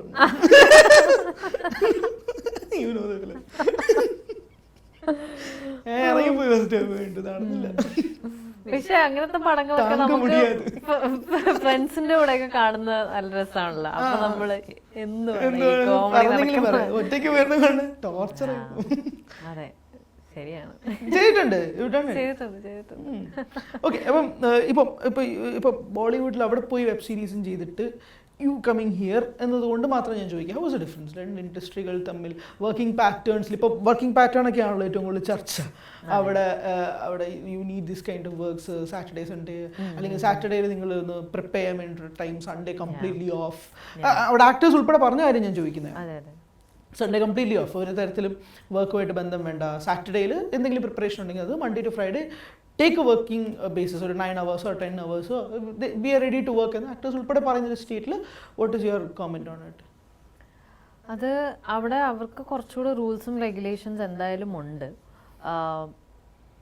പക്ഷെ എല്ലാത്തിനും ഒരു ചിട്ട വന്നപ്പോൾ ക്രിയേറ്റിവിറ്റി എവിടെയോ നഷ്ടപ്പെട്ടു പോയതുപോലെ എനിക്ക് തോന്നി. ചിട്ട എന്ന് വെച്ചാൽ ഭയങ്കര ഒരു റെഗുലേഷൻ ഓർഡർ വന്നപ്പോൾ ക്രിയേറ്റിവിറ്റി നഷ്ടപ്പെട്ടു പോയതുപോലെ എനിക്ക് തോന്നിയിട്ടുണ്ട്. അത് എനിക്ക് എന്താണ് വന്ന ഓഫറുകളിലും ആ ഒരു സാച്ചുറേഷൻ അടിച്ചു തുടങ്ങിയിട്ടുണ്ടായിരുന്നു. കാരണം അവർ കുറേ റൈറ്റേഴ്സ്, ഒരു റൈറ്റിംഗ് റൂം ഉണ്ടായിരിക്കും, കുറേ റൈറ്റേഴ്സിനെ എംപ്ലോയ് ചെയ്തു, ഓരോ ഇങ്ങനെ റീവർക്ക് ചെയ്ത് വരുന്ന അവസാനം നമ്മുടെ മുന്നിൽ വരുന്ന ബ്രീഫ്, ഇതൊക്കെ എങ്ങനെ ആലോചിച്ചെടുത്തു? ഭയങ്കര എന്താണ്, ഐ ഫെൽറ്റ് ലൈക്ക് ഞാൻ ബോംബെയിൽ നിന്ന് ഷിഫ്റ്റ് ചെയ്ത കാര്യം എന്തുകൊണ്ടാണെന്ന് പറയാം. അവിടുത്തെ റൈറ്റേഴ്സ് എനിക്ക് തോന്നി അവരുടേതായ ലോകത്തിൽ മാത്രം നിന്നിട്ടാണ് എഴുതുന്നത്. അവര് ബാക്കിയുള്ള പ്രോസസ്സിനോ just they are not stepping outside their comfort zone. I felt just വെറുതെ ബാൻഡ്രയില് വർസോവയില് ഒരു അപ്പാർട്ട്മെന്റിൽ നിന്ന് എഴുതിയിട്ട് അവർ ചുറ്റുമുള്ള ആൾക്കാരുമായിട്ട് മാത്രം ഇന്ററാക്ട് ചെയ്ത് ആ സമയം അവർക്ക് കേപ്പബിൾ ആവുന്ന ഒരു ഔട്ട്പുട്ടിന്റെ ക്വാളിറ്റി ഉണ്ടായിരിക്കുമല്ലോ. അതിന്റെ സാച്ചുറേഷൻ എനിക്ക് അടിച്ചു തുടങ്ങി. അപ്പോഴാണ് എനിക്ക് മനസ്സിലായത്, ഓക്കെ, സ്ഥലം മാറാം, നമുക്ക് വേറെ എന്തായാലും ഡിസിഷൻ ഈസി. ഞാൻ അറിയാം, അപ്പം അവിടെ നിന്നിട്ട് കംപ്ലീറ്റ്ലി കൂടുമാറി ഇങ്ങോട്ടേക്ക് വരാമെന്ന് തീരുമാനിക്കണമെങ്കിൽ അത്രയും സ്ട്രോങ് ആയിട്ടൊരു സംഭവം ഉണ്ടായിട്ടായിരിക്കണമല്ലോ. അത് അത്രയും സ്ട്രോങ് ആയിരുന്നു. അതെ, ഞാൻ ആദ്യം മുതൽ അവിടെ ബോംബെയിൽ വർക്ക് ചെയ്ത് തുടങ്ങിയപ്പോഴേ എനിക്ക് അറിയായിരുന്നു എന്തായാലും കേരളത്തിൽ എത്തിപ്പെടണം, അതാണ് എൻ്റെ സോൺ. ആ മലയാളം ഇൻഡസ്ട്രിയിൽ വർക്ക് ചെയ്യാനായിരുന്നു എൻ്റെ ആഗ്രഹം. അത് അന്നും ഇന്നും എപ്പോഴും അത് തന്നെയായിരുന്നു. അപ്പോൾ ആ ഒരു സാച്ചുറേഷൻ അടിച്ച് തുടങ്ങിയപ്പോൾ നമുക്കൊരു റീസൺ കിട്ടിയല്ലോ ചാടാൻ. അപ്പോൾ ഈ ഒരു എക്സ്ക്യൂസിൽ ഇവിടുന്ന് മാറാമെന്ന് വിചാരിച്ചു. അങ്ങനെയാണ് ഇങ്ങോട്ടേക്ക് വന്നത്. അങ്ങനെ ചാടി ഇത്തരം നേരത്തിലേക്കും കടന്ന് എൻ്റെ നെക്സ്റ്റ് പ്രോജക്ട് ഇപ്പൊ പേട്രിയോട്ടിനെ പറ്റിയാണല്ലോ ചർച്ച. ലൈക്ക് മമ്മൂക്കി ലാലേട്ടനും കൂടെ വർഷങ്ങൾക്ക് ശേഷം തിരിച്ചു വരുന്ന project and you being A part of it, integral part of it പറയൂ, അല്ലെങ്കിൽ ആളുകൾ ചോദിക്കും.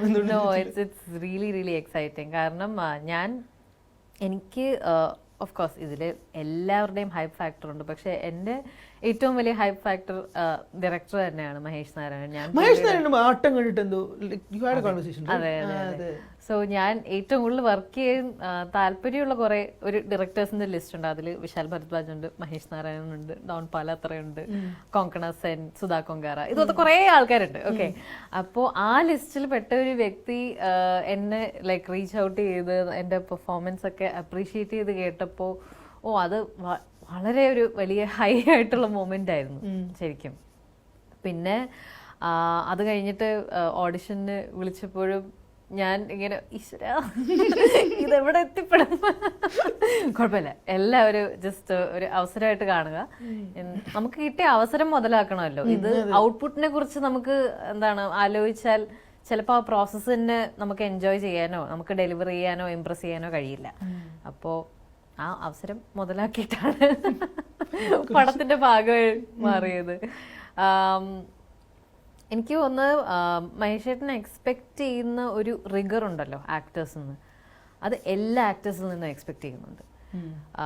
വെദർ ഇറ്റ് ഈസ് ഒരു സ്റ്റാർ ആയാലും അല്ലെങ്കിൽ പുതിയതായിട്ട് വന്ന ഒരു 2-3 വർഷം വർക്ക് ചെയ്തൊരു ആക്ടർ ആയാലും ഒരു എക്സ്ട്രാ ആയാലും ബാക്ക്ഗ്രൗണ്ട് ആക്ടർ ആയാലും എല്ലാവരിൽ നിന്നും എക്സ്പെക്ട് ചെയ്യുന്ന ഒരു റിഗർ ഉണ്ടല്ലോ. പെർഫെക്ഷൻ അല്ല പുള്ളി ഉദ്ദേശിക്കുന്നത്. There is a certain rigour, ഒരു ഡിസിപ്ലിൻ എക്സ്പെക്ട് ചെയ്യുന്നുണ്ട്. അത് കണ്ടപ്പോൾ ശരിക്കും it's very reassuring for actors to see that. അപ്പോൾ നമുക്ക് മനസ്സിലാവും okay, film is in good hands. Not revealing anything. No. It's a thriller. ആ ടീച്ചറിലുണ്ട് കുറച്ച് എന്താണ് ത്രില്ലർ ഉണ്ട്, ഡ്രാമ ഉണ്ട്, പറയാൻ പറ്റില്ല. At least tell me your experience with the legends, right? അവരുടെ ക്രൂ ആയിട്ട് എന്തെങ്കിലും പറയൂ. അത് പറയുന്നത് it's a very intimidating set to be on. Like അത് ഫസ്റ്റ് ഡേ പോയിട്ടും ലൈക്ക് ഞാൻ ലാസ്റ്റ് കംപ്ലീറ്റ് ചെയ്ത ഷെഡ്യൂളിലും സെയിം ലെവൽ ഓഫ് നെർവസ്നെസ് ആയിരുന്നു എനിക്ക്. അത് ഇല്ല, ഇത് ഡൈജസ്റ്റ് ചെയ്യാൻ കുറേ നാളെടുക്കും. ഞാൻ എന്താണ് ഇവരെല്ലാം ലൈക്ക് കണ്ടു വളർന്ന ലെജൻസ് ആണല്ലോ. അവര് നമ്മള് ഓൾമോസ്റ്റ് കൺമുന്നിൽ ഇങ്ങനെ നിൽക്കുമ്പോൾ കുറച്ചേരം ഇങ്ങനെ ബ്ലാങ്ക് ആയി പോകും. പിന്നെ ഓക്കെ വർക്ക് മോഡിലേക്ക് മാറണം. നമുക്കതിനെ എഫക്ട് ചെയ്യാൻ, വർക്കിനെ എഫക്ട് ചെയ്യാൻ പാടില്ലല്ലോ. അപ്പോൾ ചിലപ്പോൾ ഇങ്ങനെ ലൈക്ക് ഞാൻ എന്താണ് ഞാൻ ഫോക്കസിലല്ലാത്തപ്പോൾ ഞാൻ ഇങ്ങനെ വെറുതെ കണ്ടുകൊണ്ടിരിക്കും ഓരോരുത്തർ പെർഫോം ചെയ്യുന്നത്. അത് ബ്യൂട്ടിഫുൾ ആണ് ശരിക്കും. And it's lovely to witness that craft. അത് നമ്മുടെ കൺമുന്നിൽ തന്നെ അൺഫോൾഡ് ചെയ്യുന്നത് കാണാൻ ഒരു വലിയൊരു സ്പെക്ടക്കിൾ തന്നെയാണ്. പിന്നെ അത് അഫ്കോഴ്സ് എഡിറ്റിങ്ങും പോസ്റ്റ് പ്രൊഡക്ഷനൊക്കെ കഴിഞ്ഞിട്ട് എങ്ങനെ ആവും എന്നുള്ളത് of course I can just imagine how good it will B, hopefully. അപ്പോഴും ഒന്നും പറയുന്നില്ല, പഠിച്ചു വന്നേക്കാണ്. Okay fine. പേട്രിയോട്ട് വിട്ടാലും എന്തൊക്കെയാണ് ഇനി ഉള്ളത്? ഇനി ഞാൻ ഇതിനിടയിൽ സലീം അഹമ്മദ് സർ ഡയറക്റ്റ് ചെയ്തൊരു പടം ചെയ്തിട്ടുണ്ട്. അതില് അർജുൻ രാധാകൃഷ്ണനാണ് എൻ്റെ ഹീറോ.